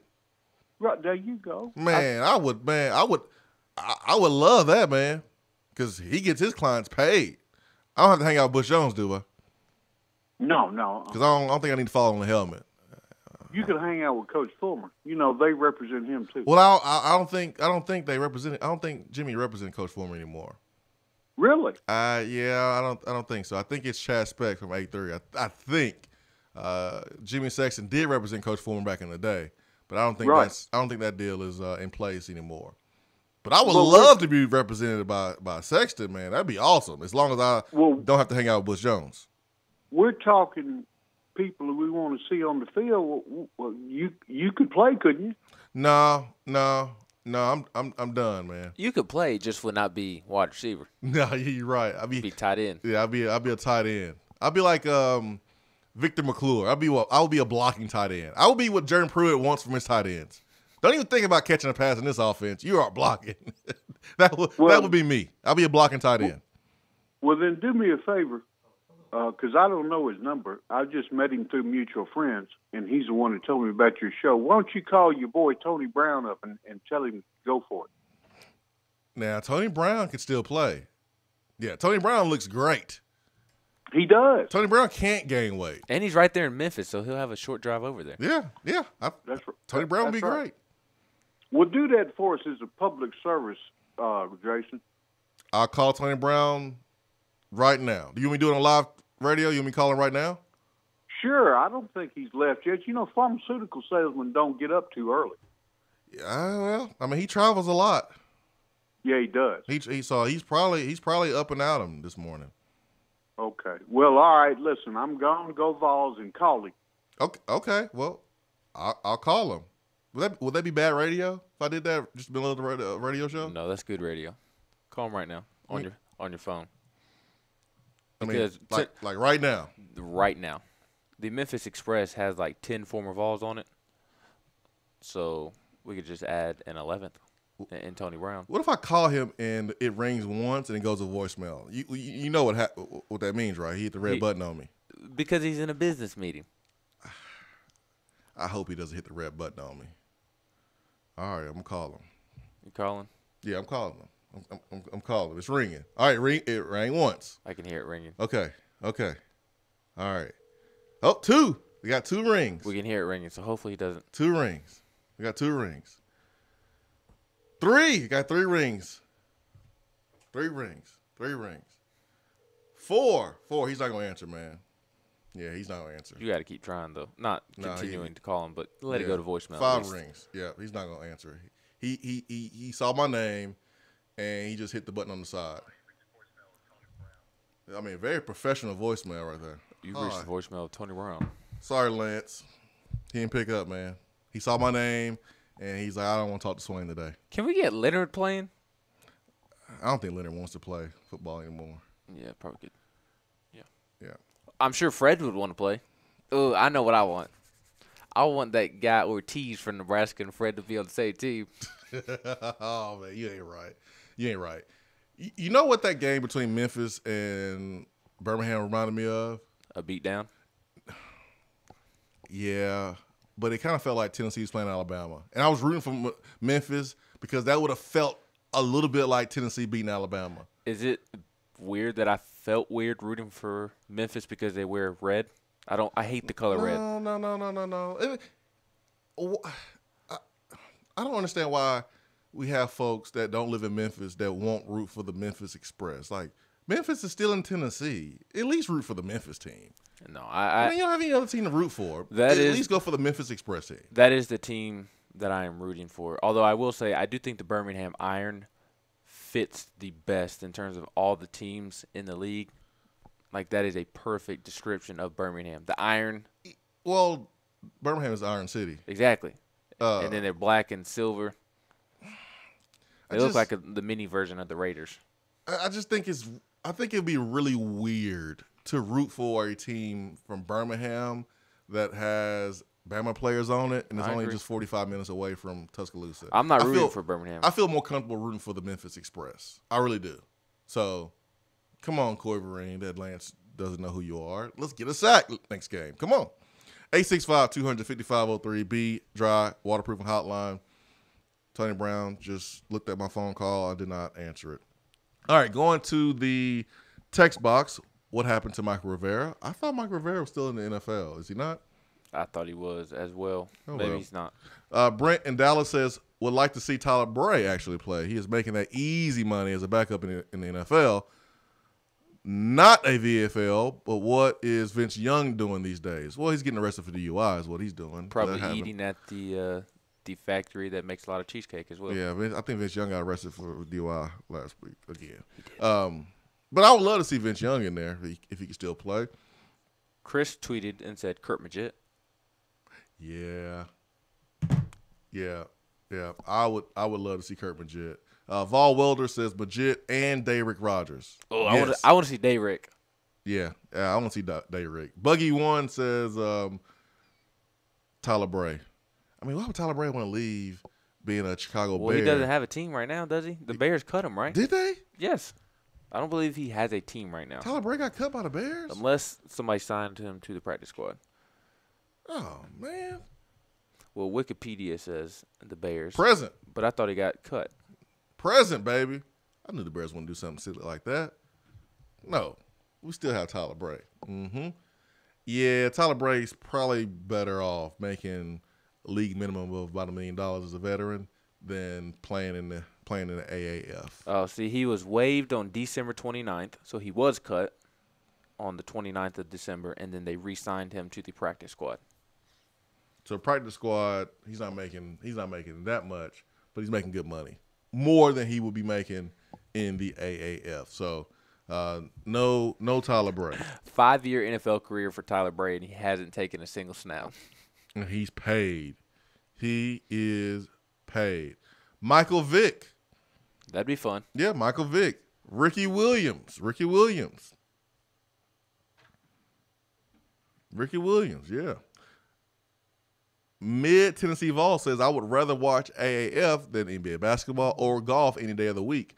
Other than college hoops, AAF would be a pleasure to watch. Ken, not a big surprise, says, no, we don't like the AAF. It was trash on Saturday. I got other sports to watch than that mess.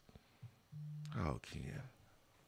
It wasn't that bad. I'm somewhat in the range of Ken. It wasn't I that don't bad. think it was that bad, but there are plenty of other sporting events I would rather watch. Like, I know I will be in a very, very small minority on this one, but like the Daytona 500 is on Sunday, I'd rather watch the Daytona 500 than that football game.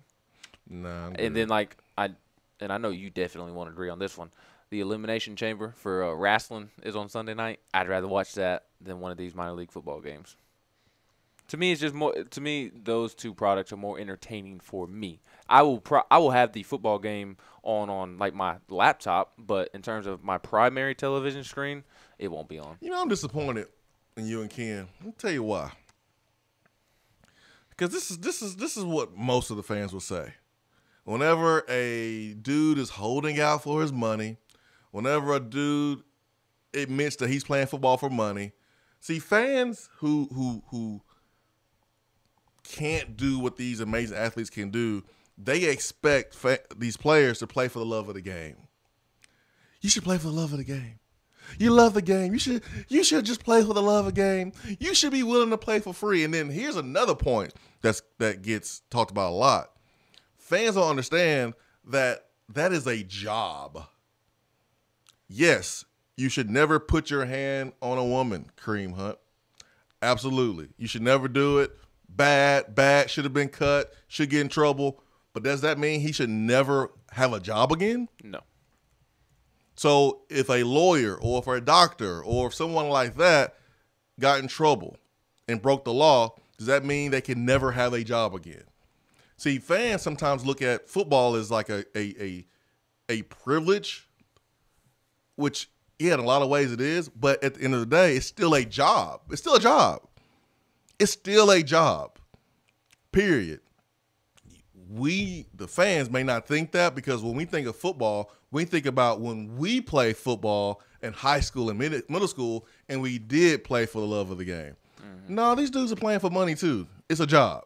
How many people listening right now that's in a job right now that they hate, but the only reason they're there is because it's putting food on the table? It's a job. Man, I feel that.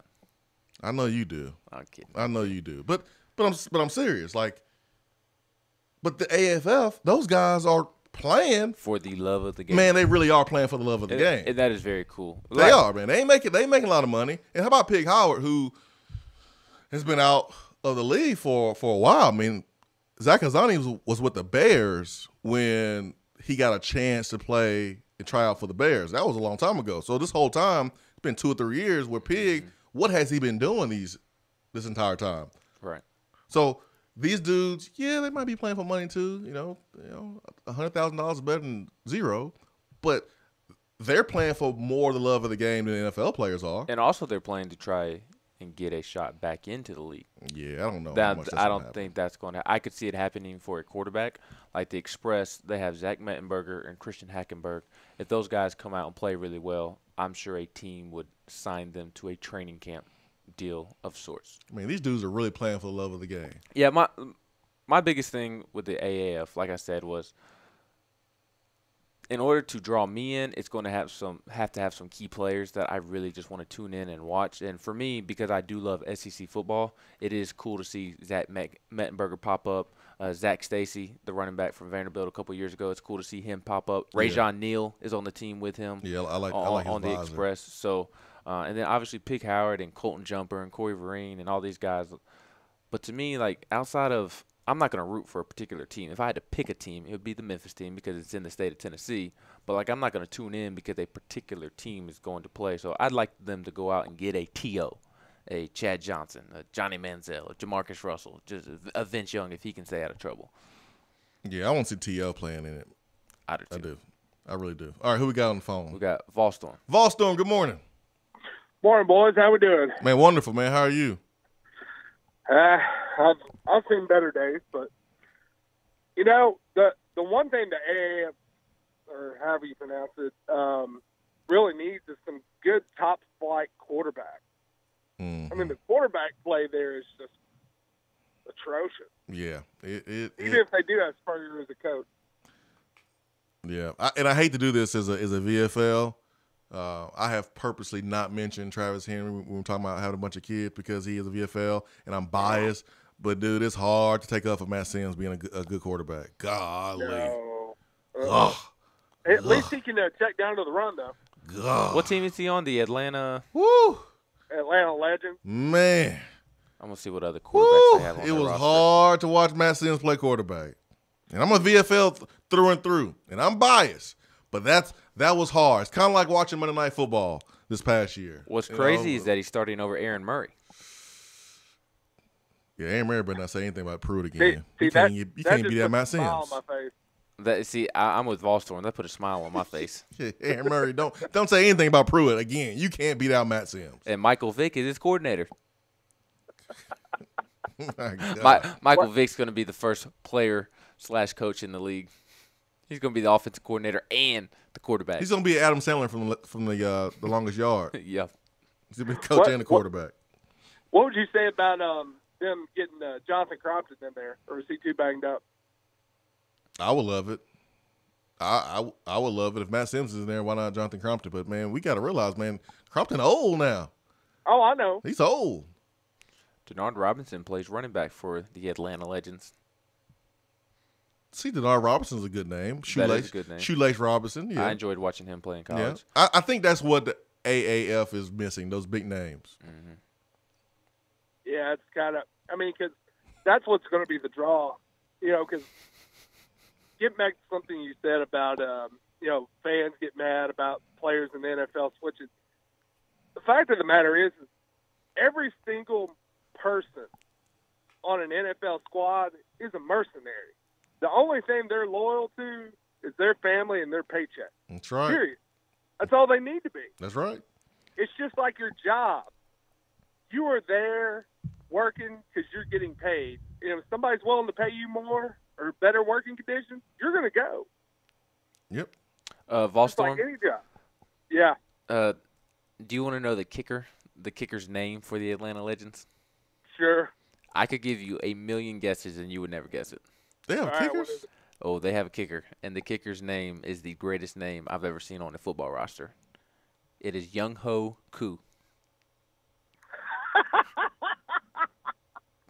Young Ho Koo, number 7, 5'10", 182 from Georgia Southern. I feel like we should dump that, man. I feel like I don't think we can say that, can we? But it's his name. It's legitimately his name. Young Gardening Tool. And it's spelled like that and everything. With E? H-O-E. Y-O-U-N-G-H-O-E. Man, you could not have been in my locker room with that name. Yeah, if you're if you're named after a garden tool, then that's perfectly fine to put on the radio. Man, that guy could not be a player in my locker room. He would get jokes every day. He would want to transfer. It wouldn't be because of playing time. It would be because of harassment. He would transfer because of harassment. So he'd be granted immediate eligibility? Yep. It'd be worse than Justin Fields, man. Hey, one more quick thing. Does Missouri realize they're in the SEC? I mean, they should know after they got hit by the NCAA. I mean, they should know, man. I mean, they should feel good now. They are officially in the SEC. You have been hit with sanctions. If you are a coach that is not going after those players, you deserve to get fired. Barry Odom did sound a little bit like he didn't realize that he is an SEC. Like he remember when Brett Bielema was at Wisconsin and Urban Meyer got to Ohio State, and Urban Meyer, he's used to recruiting committed players. And Brett Bielema said some of the weakest things I've ever heard from a coach, where he tried to down Urban Meyer for recruiting his committed players. Bro, this is why Wisconsin has not won a championship. This is big boy football. This is what big boy programs do. They recruit committed players. But then didn't Bielema turn around and do the same thing at Arkansas that he was getting mad at Meyer about? Exactly. He had to learn that he had to do that if he was going to survive in the SEC. So I think it's funny that Barry Odom actually said it. I mean, there's nothing you can say about it if you're Tennessee. Yeah, you got beat 50-17. But it does come across like you bothered? Like you really, really bother enough to even mention it? Are you surprised? This is the SEC, man. Like this is the same conference that Auburn folks told Cadillac Williams. Cadillac Williams wanted to go to Tennessee. Auburn told that young man a bold-faced lie and told him that Tennessee was going to go on sanctions. And it scared Cadillac Williams, and he picked Auburn. True story. This is the SEC, man. We lie. We lie. And there's no boundaries. Doesn't that make you kind of wonder what they told Kelly Bryant about the whole situation? You wonder. There's no way, Volstorm, that the Missouri told Kelly Bryant that they were going to be on sanctions. Yeah. And Volstorm, on your way out the door, here's a tidbit you can share with your kids as the fun fact of the day. Young Ho Koo scored the first points in the history of the American Alliance Football League. So his name is cemented in history. Cemented. All right, boys. See you. I found my new favorite football player. He could not be in this locker room at Tennessee. Man, he would be going to Coach Fulmer's office every day. They just won't stop. They just won't stop calling me Young Ho. I know it's my name. They just won't stop doing it. They say it every single day. Every time they see me, they're making a joke. I need to transfer, Coach. According to your boy Doc on Twitter, he started off at the Chargers last year, but got cut with the quickness after the first few weeks. That locker room harassment. Coach, please cut me, please. Please cut me, man. I don't want to retire. Please cut me. They just keep calling me by my name, and they're laughing. I don't get it. Joey Outlaw says, Tim Tebow. That'd be cool. You know Tim Tebow is not coming off his throne and playing for no rinky-dink AAF. Well, Tim Tebow thinks he's an NFL quarterback. And he's about to be on a Major League Baseball roster come this September. He thinks he's an NFL quarterback, though. So he would not come off that pedestal and play with you peasants of the AAF. There's no way. What would be funny is if Tim Tebow finally decided to start playing tight end. Like, if we think about it, Tim Tebow could have been what Tyson Hill is to the Saints. Yeah, could have. But like you said, he thinks he's an NFL quarterback. But Hill is just faster. You will never hear me talk about Tim Tebow and his NFL quarterback abilities because I remember the pain of sitting through that daggum Denver Broncos Pittsburgh Steelers playoff game where he won the game. Great throw, too. 90s Vol says, Jared Lorenzen, the Pillsbury throw boy himself. Yeah, I would love to see him get sacked by 5 people and all 5 of them bounce off of him. Yeah, I would love to see that. That'd be good. Mayo Vols 22 says Brett Favre. Brett Favre would do it. Brett Favre could still probably play. And I would tune in. Yeah. Green X says Colin Kaepernick. Yeah, I'll be there for that one if that happens. He should be in the NFL. He definitely should be in the NFL. Buggy One says Marlon Walls here in Memphis. Well, Marlon Walls is now coaching. He's a head coach at a high school there in Memphis. But I would a rapper, right? No, I don't think he's a rapper yet. I'm sorry. I was thinking of Marlon Lane. No, I don't know about any of those guys rapping. Mike Allstott, former fullback of the Tampa Bay Buccaneers. I remember that. Yeah, I remember that. All right, 865-255-03 B-Drive Waterproofing Hotline. Who we got next? We got Don. Don, good morning. Good morning, gentlemen. Hey, Don. Always fun to watch Kentucky lose. Yeah, I was going to talk about that AAF, but having being a guy that I have followed Tyler Bray's career since he left here. Actually, he's played 6 years. He played five years in Kansas City and last year in Chicago. He did get in to some snaps in the NFL. His last year in Kansas City, once Kansas City had their playoff game wrapped up, he actually did play in the last game, maybe the last 2 games. 2017 looks like, according to NFL.com, he played a game. Wikipedia lied. Wikipedia lied, yeah, they're known for that. Yeah, that's probably. You put anything on Wikipedia. Yeah, he was 0 of 1. But you know what's bad? I'm an old man, past retirement age, really.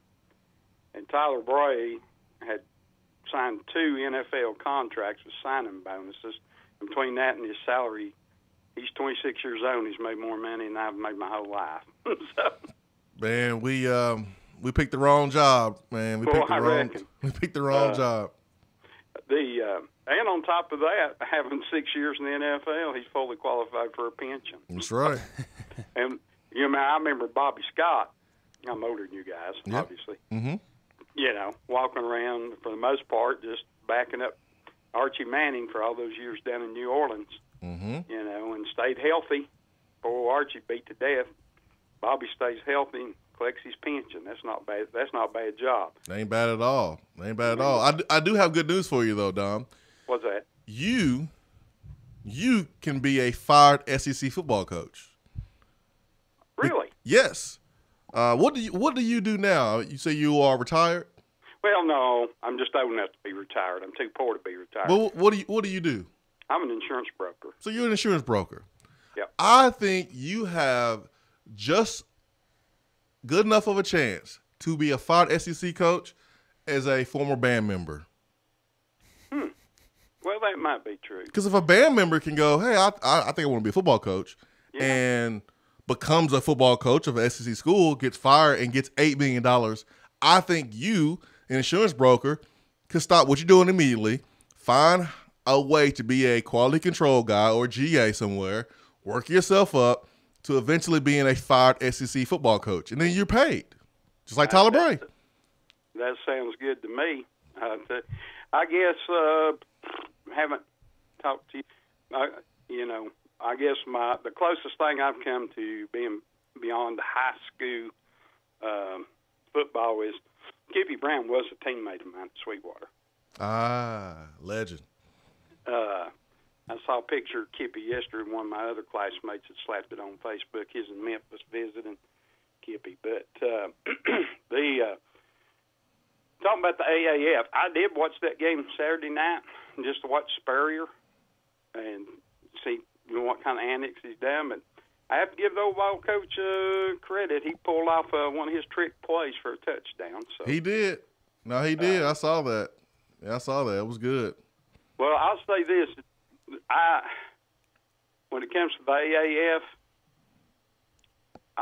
I would rather watch bad football or I would rather watch minor league football than pretty much any other sport there is to watch. See, there you go, Don. See, Don's one of those fans, Don. Hey, thank you so much for the phone call, Don. Really appreciate it. If you make it, remember me. Don't call Jimmy Sexton. Don't call the most powerful agent, the guy. Just call me. I gave you the idea. Let me be your agent. Let me get those 3%. Let me get that 3% from you, Don, if you are a fired football coach. See, I'm just the type of sports fan, I just watch everything. You're just a better sports fan than everybody, Ben. That's what I say. That's why I said during Attaboy before you messed it up. I did mess it up. But I also have the luxury, at least for a couple more months, of not being married and being able to watch what I want when I want to watch it. So I have 2 screens and a laptop, so pretty much able to cover all my bases. Did you just say that? Is she listening? I mean, man. Well, this is the time we don't really do for what. So that's probably why you said that, man. You are playing with fire this morning, Ben. That was the truth. Right now, I am free to watch whatever I want. Here in a couple months, I will not have free reign of the control, as you know. Ben, you can't say things like that. You have to keep that to yourself. You got to prepare for marriage. Well, I'm just telling you. Nobody else heard me say it, but you. Yeah, sure. But we're giving you some advice. 95% of things you want to say, you can't say when you're married. You do realize that, right? What did that mean that I can say it if it's 95%? True. If it's 95%, that means you can say whatever you want anytime you want. All right. 865-255-03, B-Drive Waterproofing Hotline. Tennessee does play South Carolina tonight in basketball. That is happening. Your number one team in the country, and I don't really care what the rankings say anymore. Hey, Tennessee's been number one for 4 weeks. That's cool. Duke is a really good basketball team. They prove why they are arguably the best team in the country by getting down 23 points to Louisville, and then Louisville just completely peeing down their leg, and Duke winning that basketball game by 2 last night. Duke is really, really good. Tennessee is really, really, really good. We were joined by Aaron Toyage yesterday, who feels like there's about four teams that really have all the pieces and are good enough to actually win a championship. He said Gonzaga, he said Kentucky, he said Tennessee, and he said Duke. And I tend to agree with him. I tend to agree. Tennessee is still one of those teams that can win it all. And the rankings right now, they just don't mean anything right now. We are at the end of the season where all that matters is how well you are playing. That's the only thing that matters. Hour 3 coming up.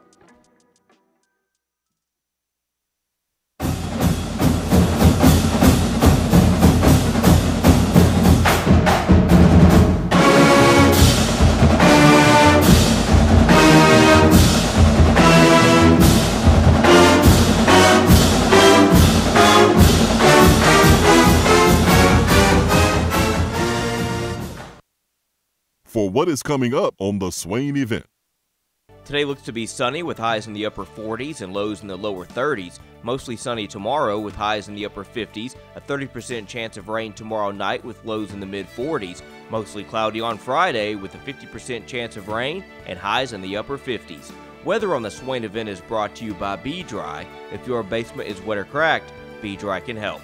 BDry.com. B-Dry is celebrating 60 years of protecting homes across the U.S. They are the basement and crawl space experts. There has been historic rainfall in East Tennessee recently. If you are experiencing wet foundation walls, puddles on your floor, or water where your floor and wall meet, then you should call B-Dry. They have over 500,000 customers nationwide. B-Dry gives free estimates for all homeowners, financing is available, and if you mention the Swain Event, B-Dry will give you $500 off a full perimeter basement waterproofing solution. Wet basement?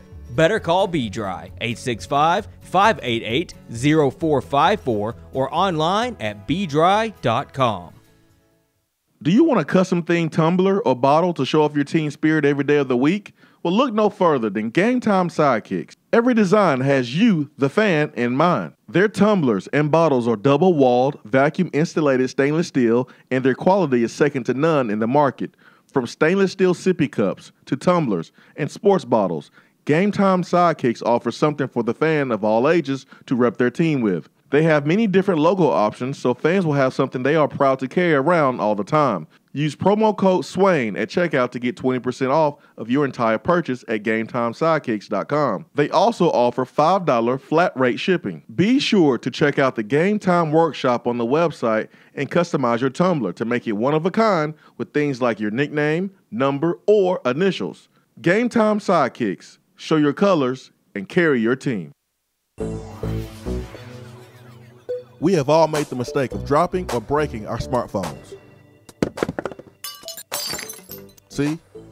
But did you know that you can have it repaired for a fraction of the cost that it takes to replace it? Well, you can, because iDrop is the area's leading mobile repair store, home of the 1 hour or less phone repair, 1 year parts warranty, and #1 customer service. Broken screens, cracked cameras, charging ports, batteries, you break it, we'll fix it. If you didn't break your phone, protect it with one of our leading accessories such as LifeProof, OtterBox, UAG, Encyclico, Caseology, and Spec. Visit our West Hills location at 7115 Kingston Pike between Office Depot and Hardee's, or call 865-888-9740 and speak with our trained technicians to see how we can get your phone working today. Federal Credit Union, a place where you belong. Alcoa 10 Federal Credit Union has helped people save money for almost 80 years. Whether it's free checking, financing a vehicle, or purchasing that new home, Alcoa 10 is here to help you. Better rates, better service. Check them out at atfcu.com. Alcoa 10 Federal Credit Union, a place where you belong. Member NCUA. You're listening to the Swain Event, fueled by Dead End BBQ. Check them out online at deadendbbq.com.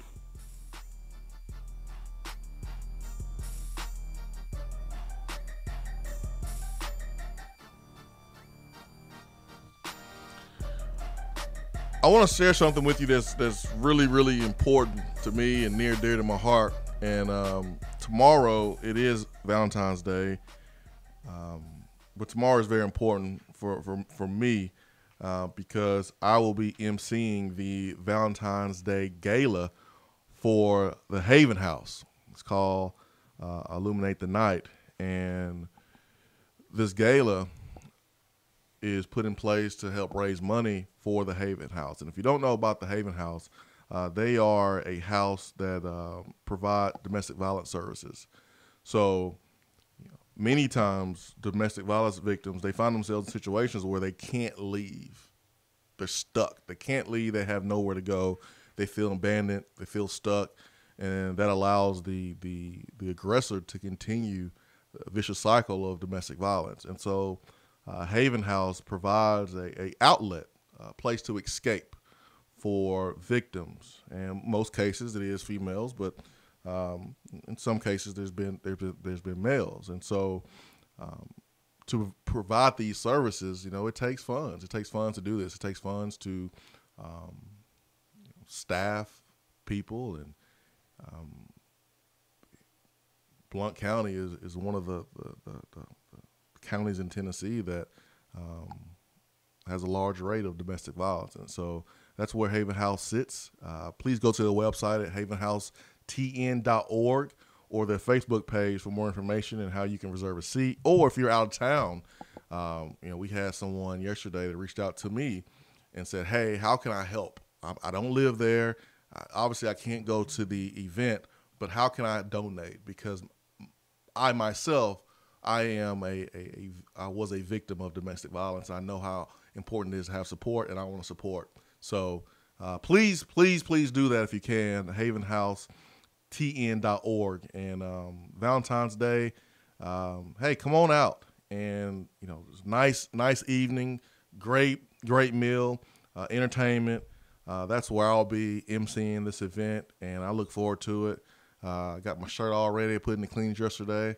I'm ready to go. So I'm looking forward to being a big part of helping this great community we live here in East Tennessee. Is the shirt that you're wearing black? Nope, it's white with black buttons. Nope. Buttons are not black. I will not be wearing any black tomorrow. Nope. I have a blue suit, white shirt, and I have not figured out the tie. I might go orange. Since I'm in a long distance relationship and my fiance lives 3 hours away, will you be my Valentine tomorrow?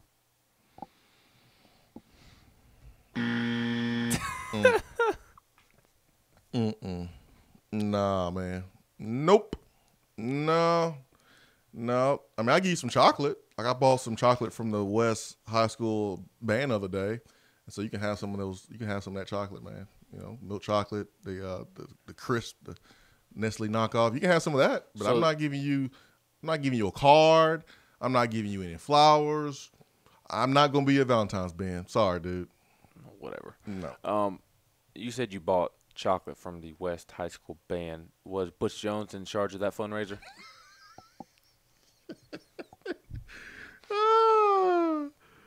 Yeah. He told the guys in the fundraising meeting, eyes on the change. Eyes on the change. If a candy bar costs $1 and someone gives you 10, just make sure that you give them $9 back. Eyes on the change. Does that mean Butch Jones is in charge of all the fundraisers for the $1 Million Band at Alabama? Correct. That was what kept him at Bama instead of going to Maryland. the band added in some incentives for him to stay, and so that's why he wanted to stay, because he wanted to be involved with the band. They were going to let him be an honorary triangle player. Correct. They wanted him to be an honorary. Is that what they call it? A triangle? That instrument? You go ding, ding. I think ding. so. Is that called just a triangle? I think so. I didn't get past the recorder in school. Let's get to Vol Patriot here on the Pete Dry Waterproofing Hotline. Vol Patriot, good morning. Hey, man, what's up, guys? What's going on, man?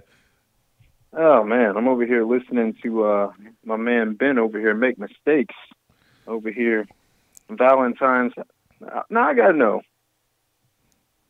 You better hope your lady is not listening to the radio station. You're gonna have a really, really bad conversation coming up. I know. I was joking. Hey, she is not listening, but I took care of her this Valentine's Day, and when I said the luxury of not being married, I was 100% joking. I'm actually. It's weird because a week and a half ago marked 5 months, so I get married June 28th, so I'm less than 5 months away from being married, and it's finally starting to realize that, wow, I'm about to be married. So I'm starting to really get excited. Not that I wasn't before, but when it starts to hit you that it's around the corner, that's when you really get excited. Give him six. Nice save, Ben. Nice save. Well, I'm happy for you, man. I appreciate it, brother. It's always a beautiful thing when you find someone that you can spend your life with, so. Happy for you, man. Appreciate you. Oh, yeah. Another thing, am I the only one, I can't so heartily just bring up Butch Jones, but am I the only one who just wished the tide would just roll on him? Maybe the band just run him over, something. You are not the only one. Man, you're not the only tell you one. what. I'm sure many people feel that way, but. You couldn't put me in a room with that guy. Yeah, I'm with you, man. I'm with you. Anyway, but I'm pretty sure you already touched on this subject. But Kentucky losing to LSU, how big is that? I mean, not looking past, the Gamecocks today, because every game matters, and I want to see them beat everybody equally, which is bad. But we win this game and we move on to the Kentucky game. How big is that now for us to win? Now that they lost to LSU, I mean, what are your thoughts, man?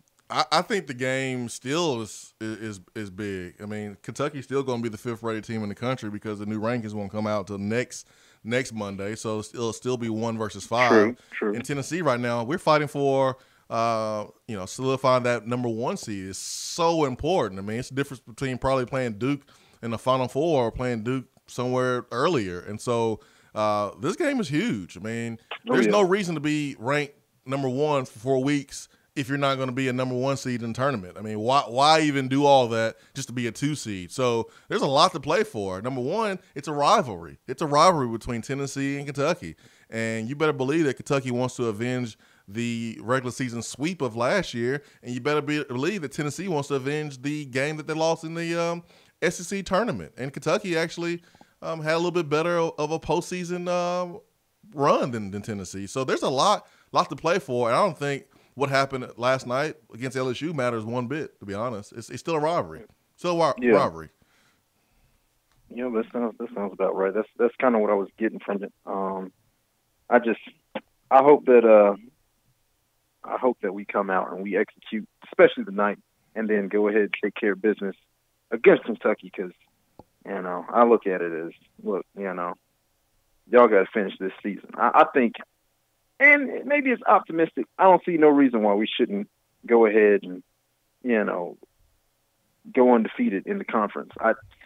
I just not saying that it's going to happen.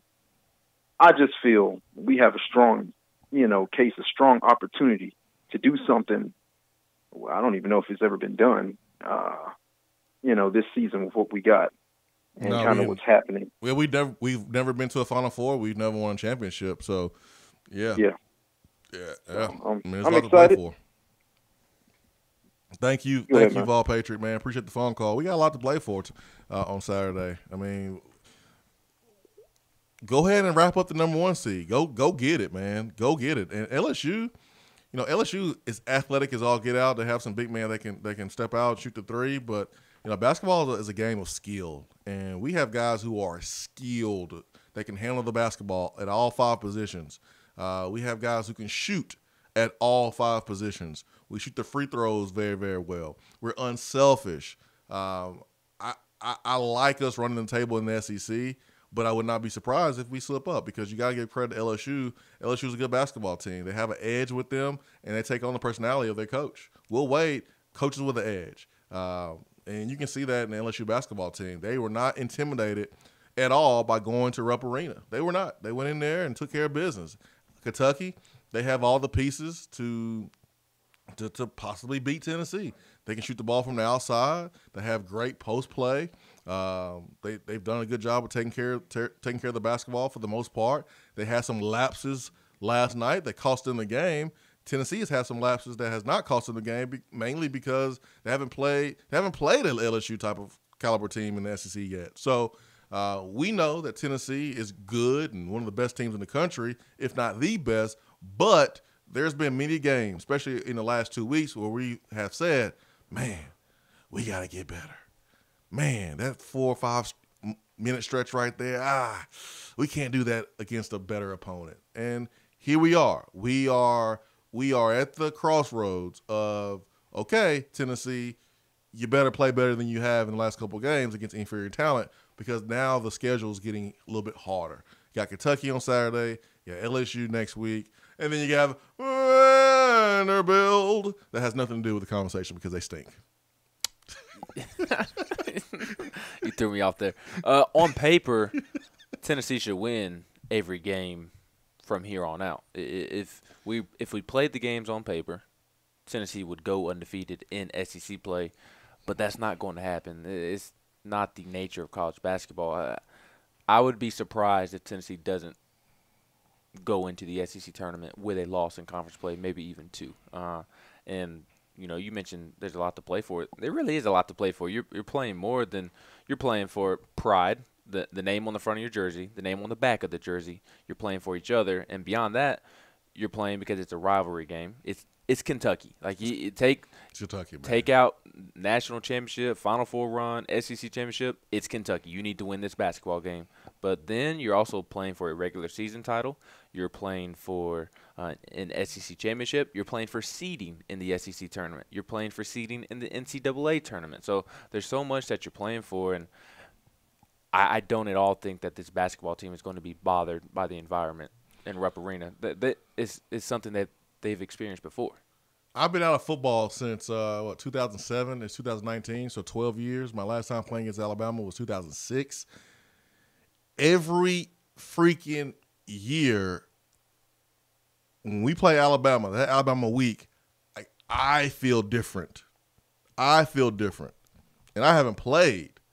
When you play your rival, when you know it's Florida week or it's Alabama week, it doesn't matter what's going on. It don't matter if your girlfriend broke up with you. It don't matter if your dog died. It doesn't matter that you got a pimple on your nose. It doesn't matter if you lost the game before. It doesn't matter if you won the game before. It doesn't matter.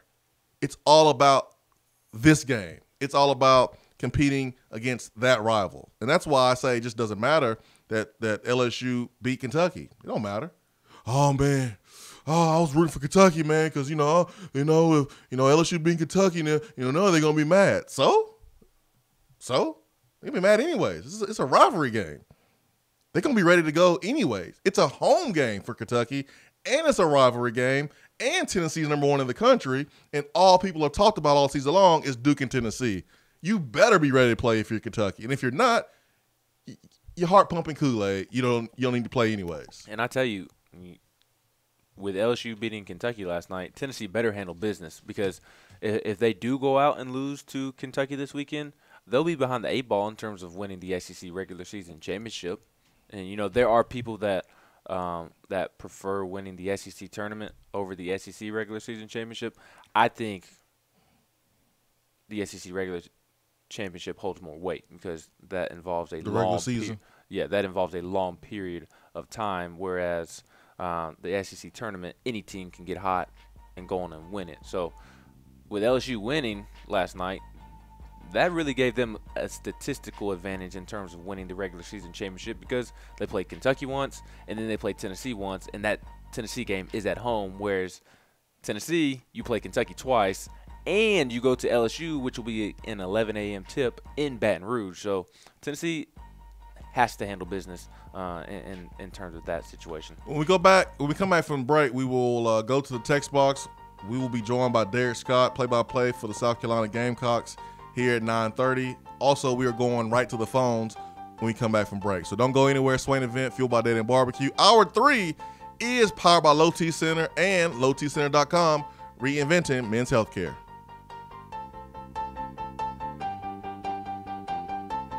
Hour 3 of the Swain Event is brought to you by the Low T Center and lowtcenter.com. Do you know your numbers? Feel like you again. Let us help. Have you noticed lack of energy, motivation, and drive? Call the Low T Center and schedule a complete health assessment today. Whether you have sleep apnea and need a CPAP or have low testosterone or low thyroid levels, Low T Center will get you feeling great again. If you're a man over 30 and haven't had an annual checkup, don't wait until you feel bad. Do yourself a favor and get a quick and easy health assessment today. Services are covered by most health insurance. Call 865-392-1388 or go to lowtcenter.com. Low T Center, reinventing men's healthcare. Are you looking to buy, sell, or invest in real estate? Then call me, Jennifer Morris, at 865-694-5904. Listen to what the Tarver family had to say. Jennifer was our realtor recently and helped us find our dream home. She also helped us sell our home, and we had a signed contract in only 2 days. Her greatest strengths are her patience and personality. We never felt pressured, and I would highly recommend her in buying and selling a home. Call me, Jennifer Morris, at 865-694-5904 or email me at jennifermorris865@gmail.com. When you see the happy face on our truck, you'll be smiling because you'll know that you're in love. It's freezing in here, Mary. What's wrong with your heater? The repairman can't get here till next week. Sugar, you've got the wrong guy. My guy is fast and has free heating service calls when he does the repair. Hi, I'm Jimmy Hiller. Take advantage of a free service call with any repair. Call the Happy Face Truck today. JC's Tree and Landscaping Service specializes in quality tree work done at an affordable price. Trimming and removing trees are their specialty. They also offer other services like land clearing, stump grinding, crane services, and all of your basic landscaping needs for both commercial and residential. JC's will give you a free estimate and beat any written quote by a competitor to guarantee that you get the lowest price around. Don't risk your land with a fly-by-night service. JC's Tree and Landscaping is licensed and insured. Give them a call at 865-599-3799. For a replay of each day's Swain Event TV, like us on Facebook.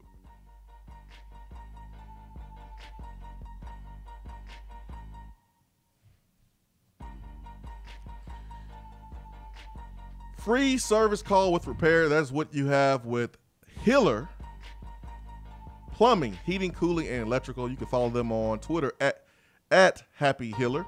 When you schedule a service call, someone comes out to your home and looks at your problem and you agree to service, you save money on that trip or a diagnostic fee when you choose Hiller to do the work for you. That is Hiller Plumbing, Heating, Cooling, and Electrical. Follow them on Twitter at Happy Hiller. Let's go to the phones. Who we got there? This is pretty funny. We had Vol Patriot last segment. Now we've got Vol Nation this segment. Vol Nation, good morning. Morning, family. How y'all doing, man? Wonderful, wonderful, wonderful. What's on your mind? Oh, man, I heard a little Vol Patriot earlier talking a little bit about some basketball and things. And, yeah. But I just wanted to call in, man.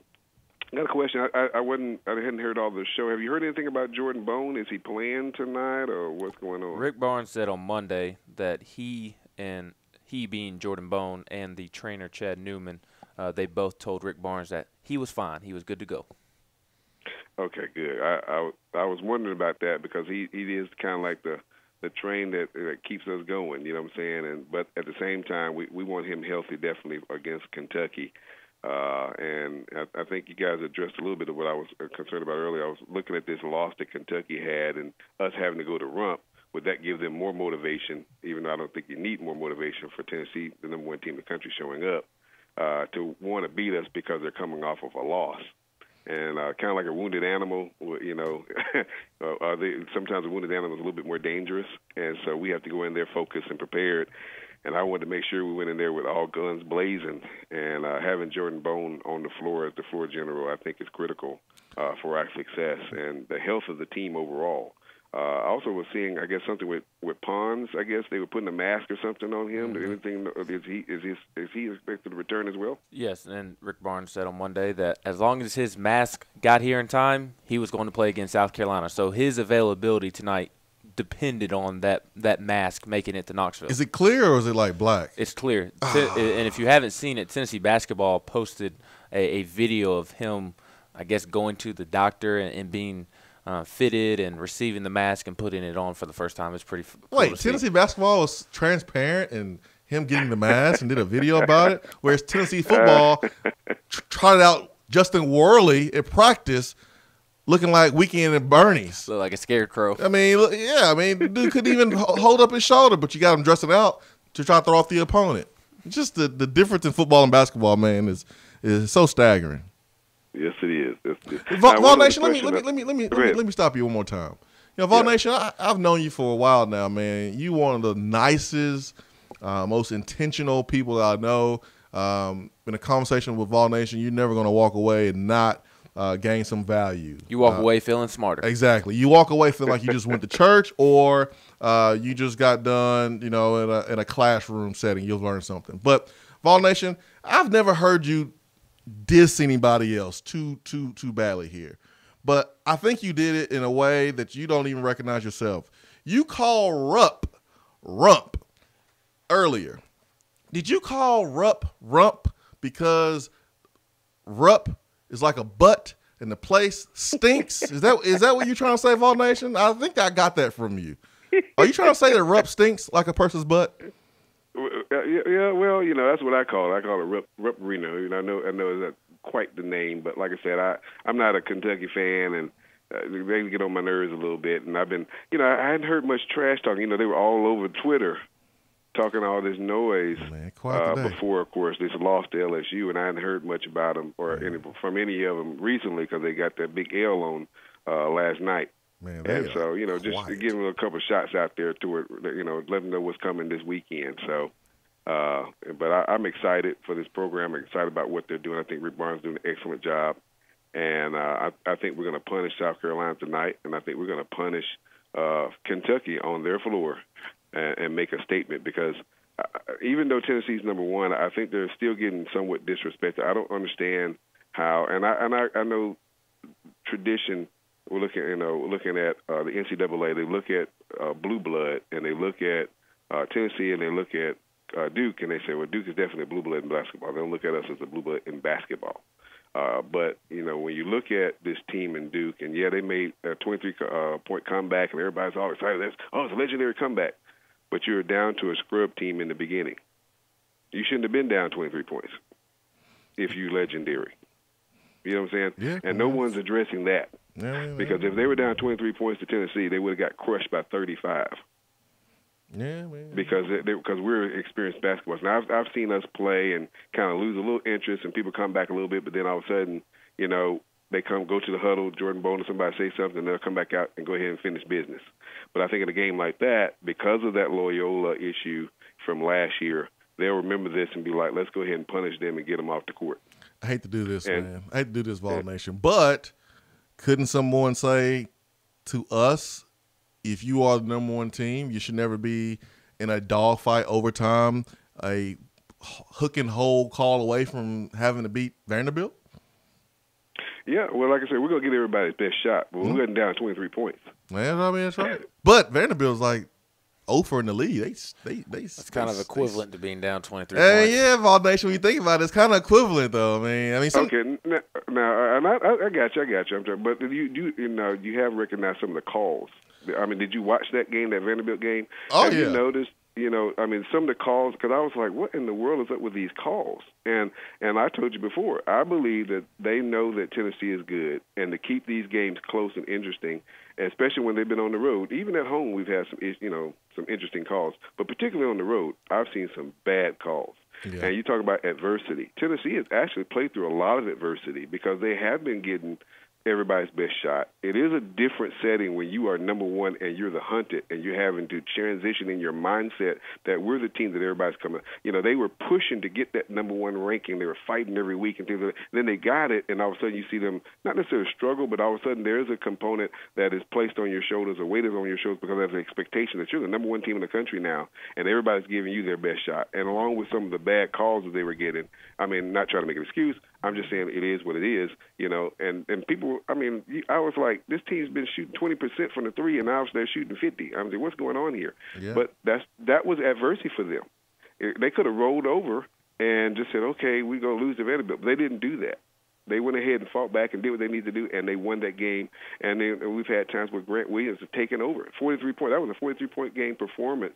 That was amazing. You know what I'm talking about? And so each and every game, you've been seeing each one of them, whether it's Bowden, whether it's Bone, whether it's Admiral coming out of his slump, you know, each one of them have had to grow up. Lamonte Turner got a little edge about him, of course, you know, and they're saying, okay, each one of us may have to step up at some point in the game, and they're willing to do it because they've done it. Yeah.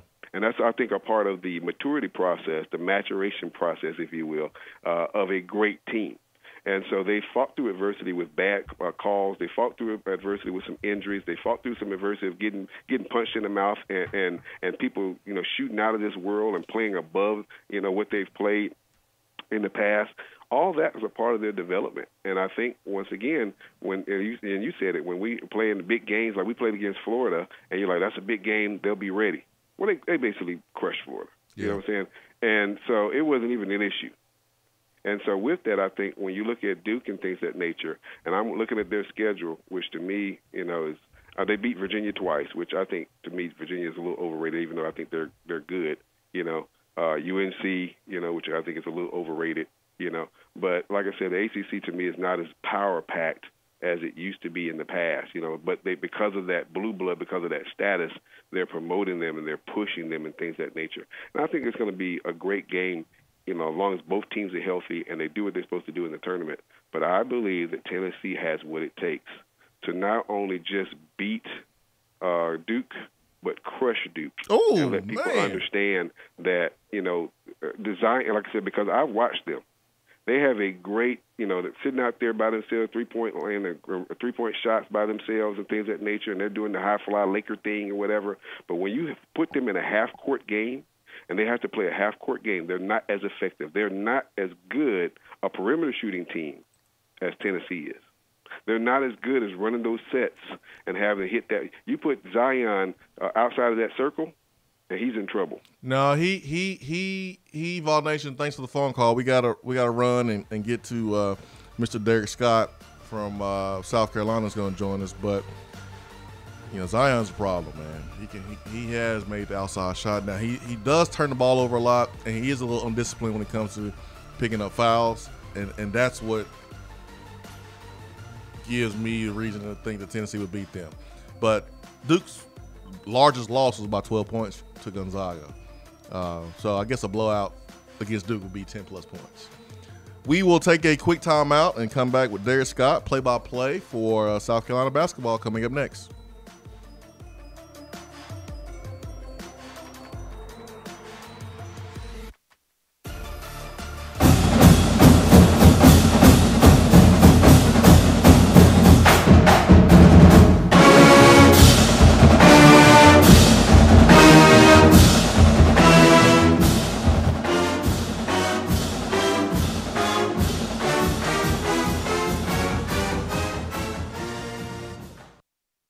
Hour 3 of the Swain Event is brought to you by the Low T Center and lowtcenter.com. Do you know your numbers? Feel like you again. Let us help. VFL's Jason Swain and Todd Kelly here with our Men on Football and Smoothie segment. Let's discuss some of our favorite smoothies and how they impact our lives. TK, man, tell me which smoothie comes to mind when you think about playing defense. Swaino, the Peanut Butter Power Plus, and the Power Punch Plus provide the energy needed to make plays every time they take the field. Then you have the Gladiator and the Hawk, nutrition every dominant player has to have. Bottom line, everyone wants to be a dominant player. Now, Swain, you tell me about the offensive side of the ball.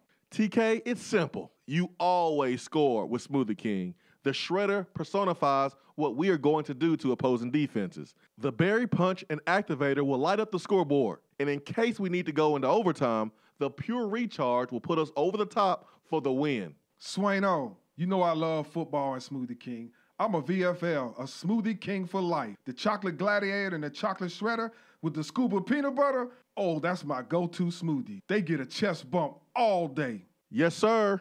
This concludes our Men on Football and Smoothie King segment for today. Don't forget the Sip by Sip program. Use Smoothie King as a meal replacement 5 or more times a week, and you will feel and see the difference. Smoothie King, the healthy alternative to fast food. Delicious and nutritious. TK. Don't forget the peanut butter. Yeah, boy. You're listening to the Swain Event, fueled by Dead End BBQ. Check them out online at deadendbbq.com.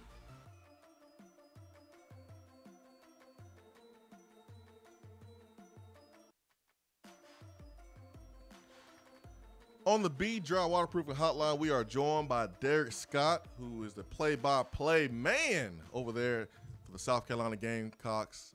Does a great job, and he's witnessed transformation with this basketball program over the last couple of years with Frank Martin taking over. And thanks so much for joining us this morning, Mr. Scott. Really appreciate it. No problem, Jason. How you doing? I'm wonderful. I'm looking forward to a physical matchup between Tennessee and South Carolina tonight.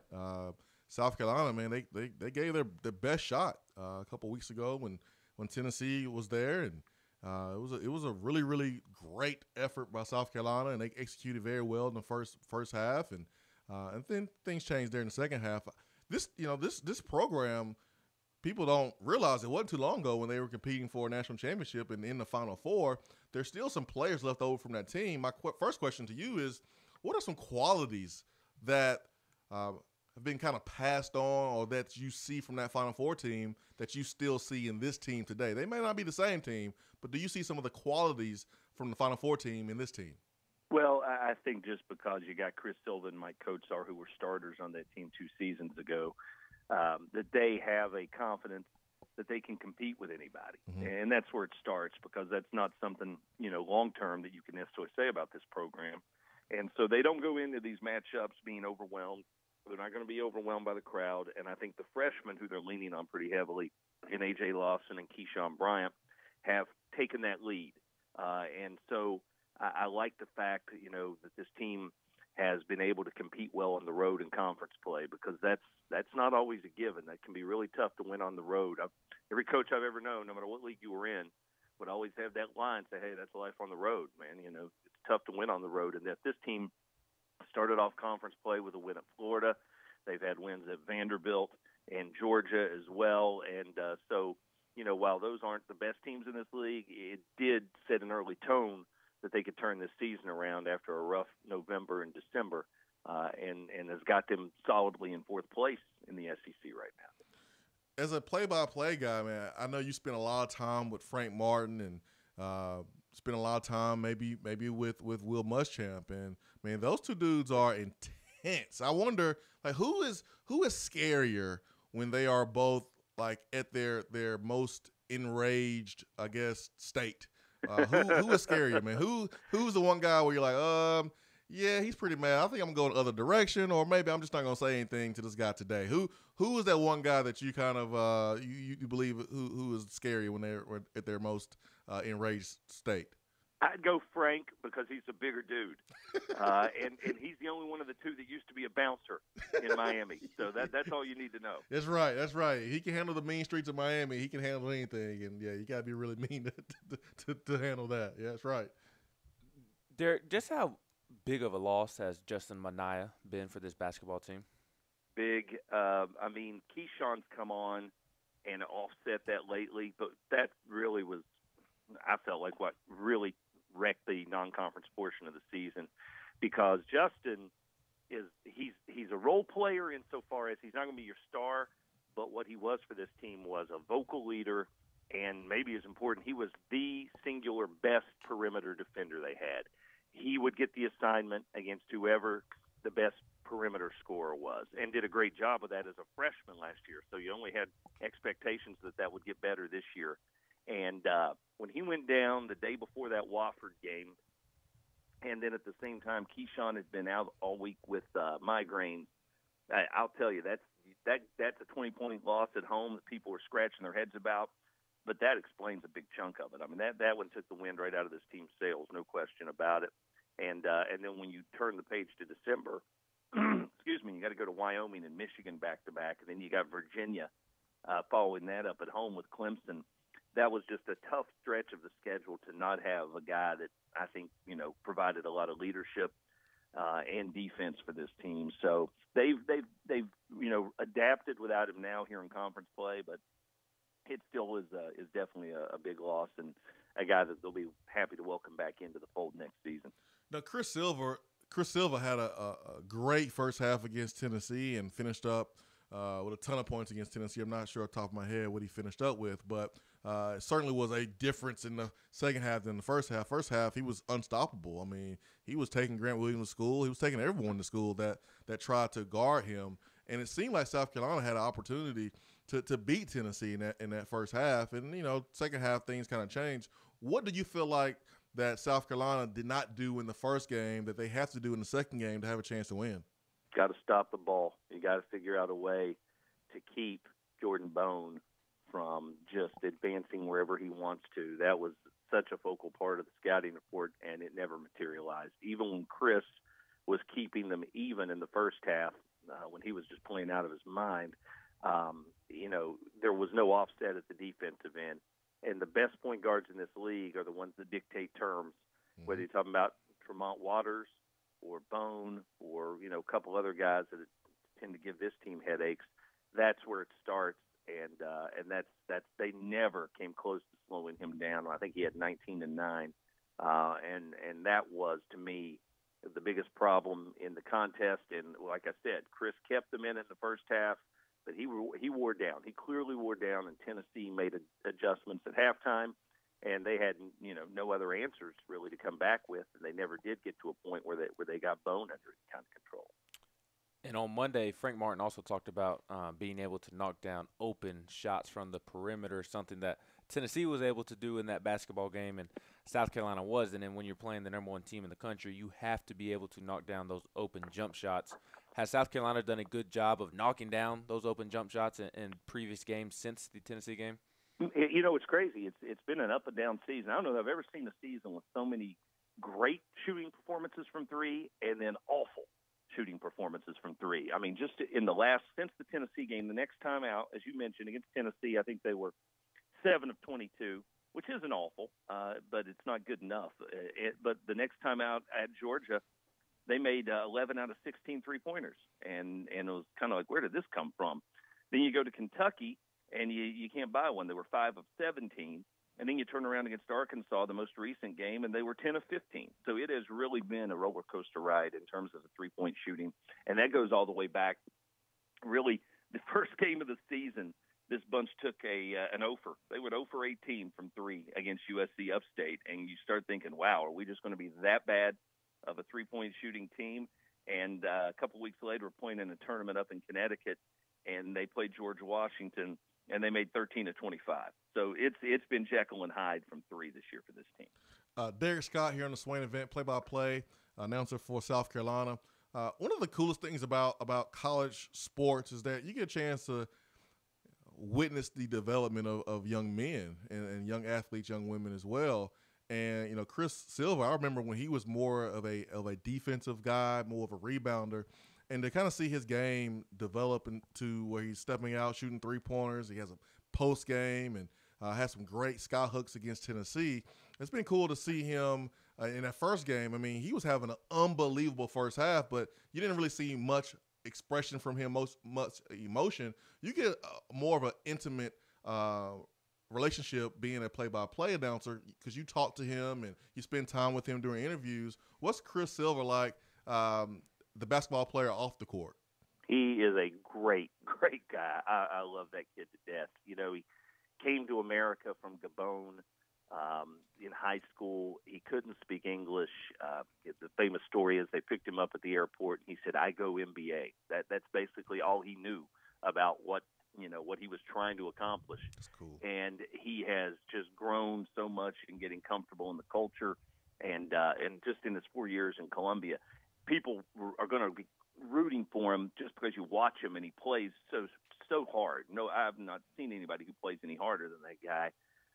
But he's also finally developed into a leader. Last year, after Sindarius Thornwell and P.J. Dozier, left after that Final Four season, Chris was kind of the guy everybody looked at and said, "Okay, it's your turn. You got to be a leader." And he wasn't comfortable in that role. He just, not that vocal, and it was a lot to be thrown at him. And this year he has really come around to that, and he's clearly the guy who takes charge of this team and not afraid to get in other players' faces, but yet at the same time he's just as supportive of everybody else as you could ask. And watching he and Frank go back and forth is hysterical because Frank wears his emotions on his sleeve, and he'll scream at Chris about stuff that dumb fouls and things of that nature. And then Chris just, 5 minutes later has got his arm around Frank like they're old pals from the neighborhood. And it's fun to watch, and he's a guy that's easy to get behind. I mean, rivalries in the SEC, man, I think they're unmatched. I think there's not another conference in America that when you have fan bases that are so passionate about their teams, man, sometimes you lose sight that these athletes, I mean, they're young people and they're developing. And I can, even as a Tennessee guy, I played Tennessee or whatever, but South Carolina's has some players where they're really easy to root for. I think about Marcus Lattimore, and when he got hurt, that really hurt me because of how good of a person he is, and I'm glad to see him in his role that he is in now. I was a huge Connor Shaw fan because I thought he was tough as nails at quarterback, but it just seems like Chris Silver, man, is so humble. He's working his tail off, and I'm really rooting for him. He's really easy to root for. No, you're absolutely right about those guys. I mean, what I loved about that football team was that your leaders were not knuckleheads. I mean, the guys that I shouldn't say leaders, your stars. Your stars weren't knuckleheads. Marcus Lattimore is one of a kind. I've never experienced anybody like that when they were that college age to be as mature as he was and to handle everything he handled. You're right about Connor. Alshon Jeffrey, great guy. And then you looked at this team, and I felt the same way about Sindarius Thornwell, but Chris is certainly one of my favorites all time. And then you look across the aisle at Tennessee, and I think that's why people feel the way about that team they do. Because, whether you're talking about Admiral Schofield or Grant Williams, you can see from afar what good dudes those are. And I know Frank sought them out after the game in Columbia and was talking to them back in the hallway after the locker room cleared out. He is a huge fan of those two guys, and you understand why, because they play the game the right way, and they're bright kids, and you get the impression that they've got it figured out a lot more so than a lot of us did at that age. The big storyline around Tennessee basketball this week is obviously the Kentucky game, and going along with that is that Tennessee is going to overlook South Carolina in preparation for Kentucky on Saturday. From the outside looking in, do you get any sense, or do you think that Tennessee will overlook South Carolina tonight? I hope they do. I don't expect they will, just because of what they said after the first game about how much they respect Frank and his program because they know how hard they're going to play. It just doesn't strike me as the kind of matchup where they'll forget that mentality, especially this recently since the last game. So no, I would imagine not. But yeah, if they want to, it's not going to break my heart. Wrapping up with Derek Scott, play-by-play man for the South Carolina Gamecocks. The Gamecocks are in town tonight to take on Tennessee, 6:30 p.m. early tip-off. I know a lot of people are happy about that after we had a 9 p.m. tip the night before National Signing Day last week. Derek, how can people follow your work on Twitter if they want to keep up with South Carolina news? Steve Scott Gamecocks, and would love to have him join the fold, talk a lot of basketball, a lot of baseball. That's our other sport of note as far as what I do, and always love the interaction that comes along with it. Awesome, Derek. Well, I hope you enjoy your stay in Knoxville, and just a lunch recommendation, Dead End BBQ. That's the spot to be. Dead End BBQ. All right, I got some guys from the Vol Network office picking me up after shoot-around, so I'll put that request in. Awesome. Derek, thank you for joining us this morning. Okay, take care, guys. 865-250-503, B-Dry Waterproofing Hotline. Really great interview. I thought it was a great conversation, and I think we really, as sports fans, kind of look past the fact that, man, there's good dudes on other teams. Like after Tim Tebow left Florida, and maybe when Tim Tebow was still at Florida, it was really hard to kind of look past him being a Florida Gator and just like, man, he's a good dude. Golly, man. He's killing us, but, man, he's a good guy. And he had to be because the type of teammates he had, my goodness, kind of had to make sure Tim Tebow was a good guy. But there's he's been, to root for. Exactly. There's been no athlete that I flipped my mindset with more than Tim Tebow. When he was at Florida, I hated his guts. But now, removed from Florida and just, everything he does outside of sports, I'm a huge fan of. He is a tremendous person and a genuine person. What you see is what you get with Tim Tebow. And another thing that I love about Tim Tebow is that a lot of people laughed at him when he chose to go try baseball. That is a perfect example of, seeing something, believing in it, and going and getting it and pursuing your dreams. I love that about Tim Tebow. Yeah, Tennessee fans. Hey, Tim Tebow, I hate you. I just want my son to be just like you. That's a weird position to be in. Hour 3 will continue after this.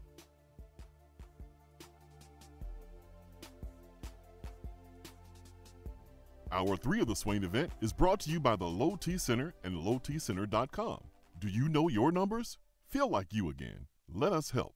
Have you noticed lack of energy, motivation, and drive? Call the Low T Center and schedule a complete health assessment today. Whether you have sleep apnea and need a CPAP or have low testosterone or low thyroid levels, Low T Center will get you feeling great again. If you're a man over 30 and haven't had an annual checkup, don't wait until you feel bad. Do yourself a favor and get a quick and easy health assessment today. Services are covered by most health insurance. Call 865-392-1388 or go to lowtcenter.com. Low T Center, reinventing men's healthcare.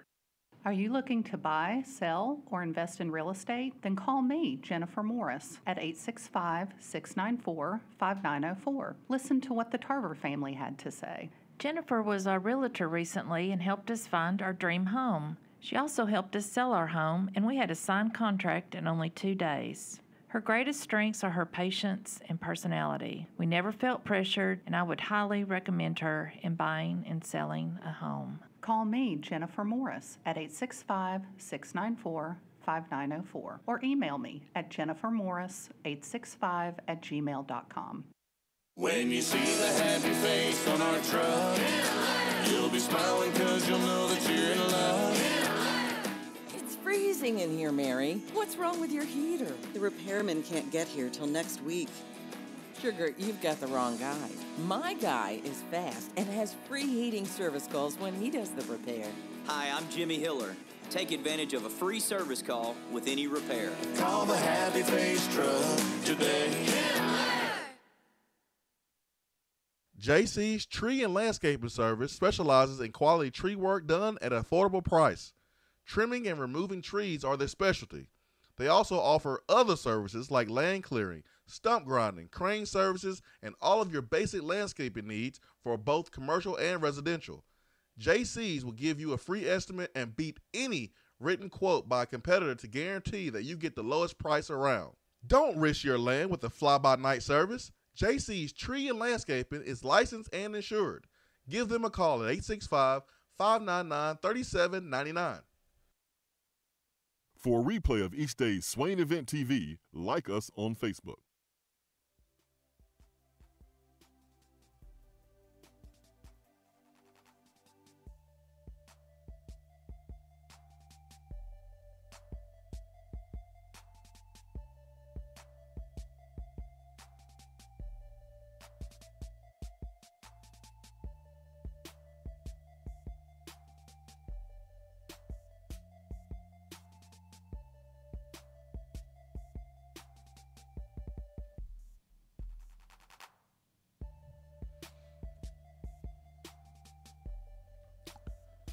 Swain Event, fueled by Dead End BBQ, top 100 barbecue restaurant in America. Today, specialty sliders at Dead End BBQ. You have the normal cheeseburger, but Dead End does it a little bit better than normal there. But it's a ground beef patty with some goodness right there in between the buns. It's Rebel Slaughter. And then you have your chicken tender slaughter, brisket, horseradish slaughter, Dead End Cuban slaughter, and then the BBLT, which is the bacon, bologna, lettuce, and tomato slaughter. So the specialty slaughters today at Dead End BBQ. Let's get to the phones. Let's bring in Buck Nasty. Buck Nasty, good morning. What's going on, Swaino? What's up, my man? Oh, not a lot of calling, needing a little info. What you need, man? I got you. Well, it depends on what it is. I gotta be careful. What's the line tonight on that game, baby? Oh man, I should have known that's what you want to know about. Last I saw, it was 16. I believe it started at 18, and within 10 minutes, it was bet down to 16. That scares me. That line scares me. Yeah, that's a little much. Did I hear that guy correct on the last little segment there that Silva's out for tonight? No. He's not out.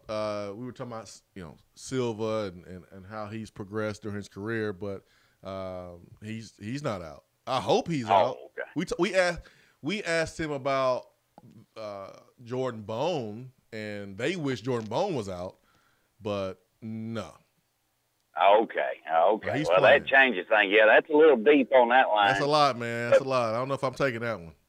I don't look through orange-colored glasses when it comes to green. You understand what I'm saying? I understand, man. That's a bet I would probably stay away from. Did you see the cat on Twitter that wanted to bet me $1,000 on Tennessee being 6-6 next year in football? Did he? He sure did. Man, did you get his information? Because, I mean, he's going to have to pay up on that one.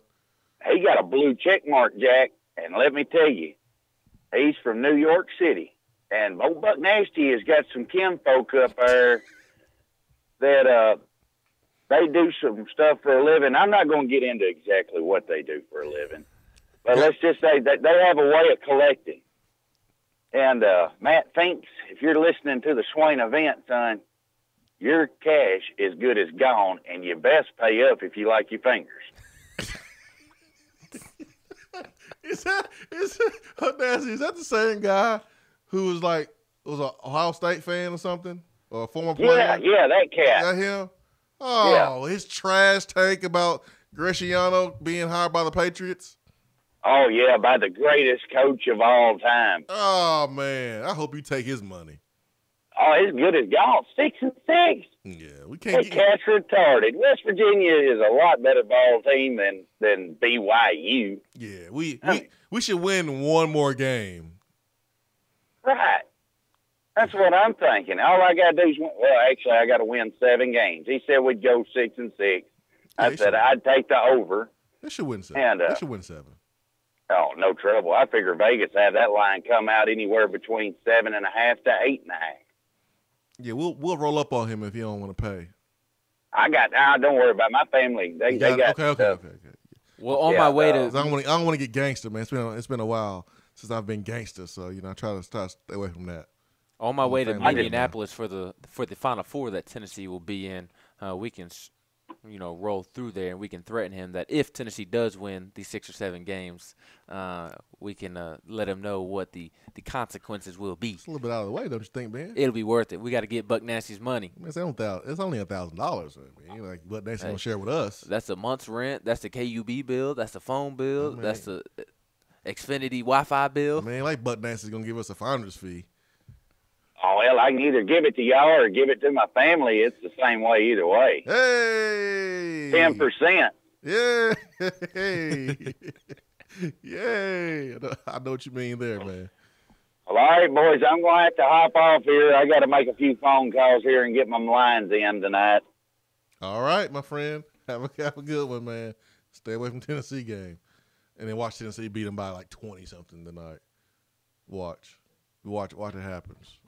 You watch. 865-255-03. Who we got? Chris and JC. Chris and JC. Got about 30 seconds. Good morning. Hey, good morning, guys. Just real quick before you guys get off the air, what's the possibility sometime tomorrow, Friday, or next week, you guys kind of released like a small, what you think the depth chart for the football team will be pre-spring practice? Pre-spring. Well, that's something we can do. It might be a little too early right now with Tennessee basketball doing what they're doing, but I think that's something we definitely do leading up to spring spring football. That's something that we really have to sit down and discuss. I believe first practice is March 7th, somewhere in that time frame. So we're how probably about another week and a half away or something. Since we're playing Vanderbilt in the middle of the week next week, and they're butt booty terrible, just awful, we could probably slip it in next week sometime. Yeah, it's true. It's probably a good time to do that, right? Probably a good time to do that. Playing Vanderbilt. Playing Vanderbilt. Thanks, Chris, man. Appreciate the phone call, man. Got a couple seconds left. Let me see if I can run through this text box right quick to see. Beach Vol says Tennessee must win the SEC tournament to gain credibility. I like it. Got some good stuff here from Coach S.A.J., who said his wife took his cup. Get you another one. I will have a cup. I will have cups today. I'm going to get a cup today. I'm tired of everybody else having a cup. You said that yesterday. See, what had happened was I got caught up, man. The rain, it was raining too much yesterday. It was pouring. I was driving down Kingston Pike yesterday, and I was going 38. In the speed limit 35? Speed limit was 40. I was going 38. A car passed me, and I saw the little meter because it has like a little thing, display meter that tells you how fast the car's going. The car was going 54. Y'all crazy. And I said, I'm going home right now. Y'all crazy. Y'all know how to drive. So I stopped everything I was doing. I said, I'm going home. I'm not getting hit today. Y'all know how to drive in the rain. For Ben McKee, I'm Jason Swain. Hope you have a great Wednesday. Peace and love. We're out.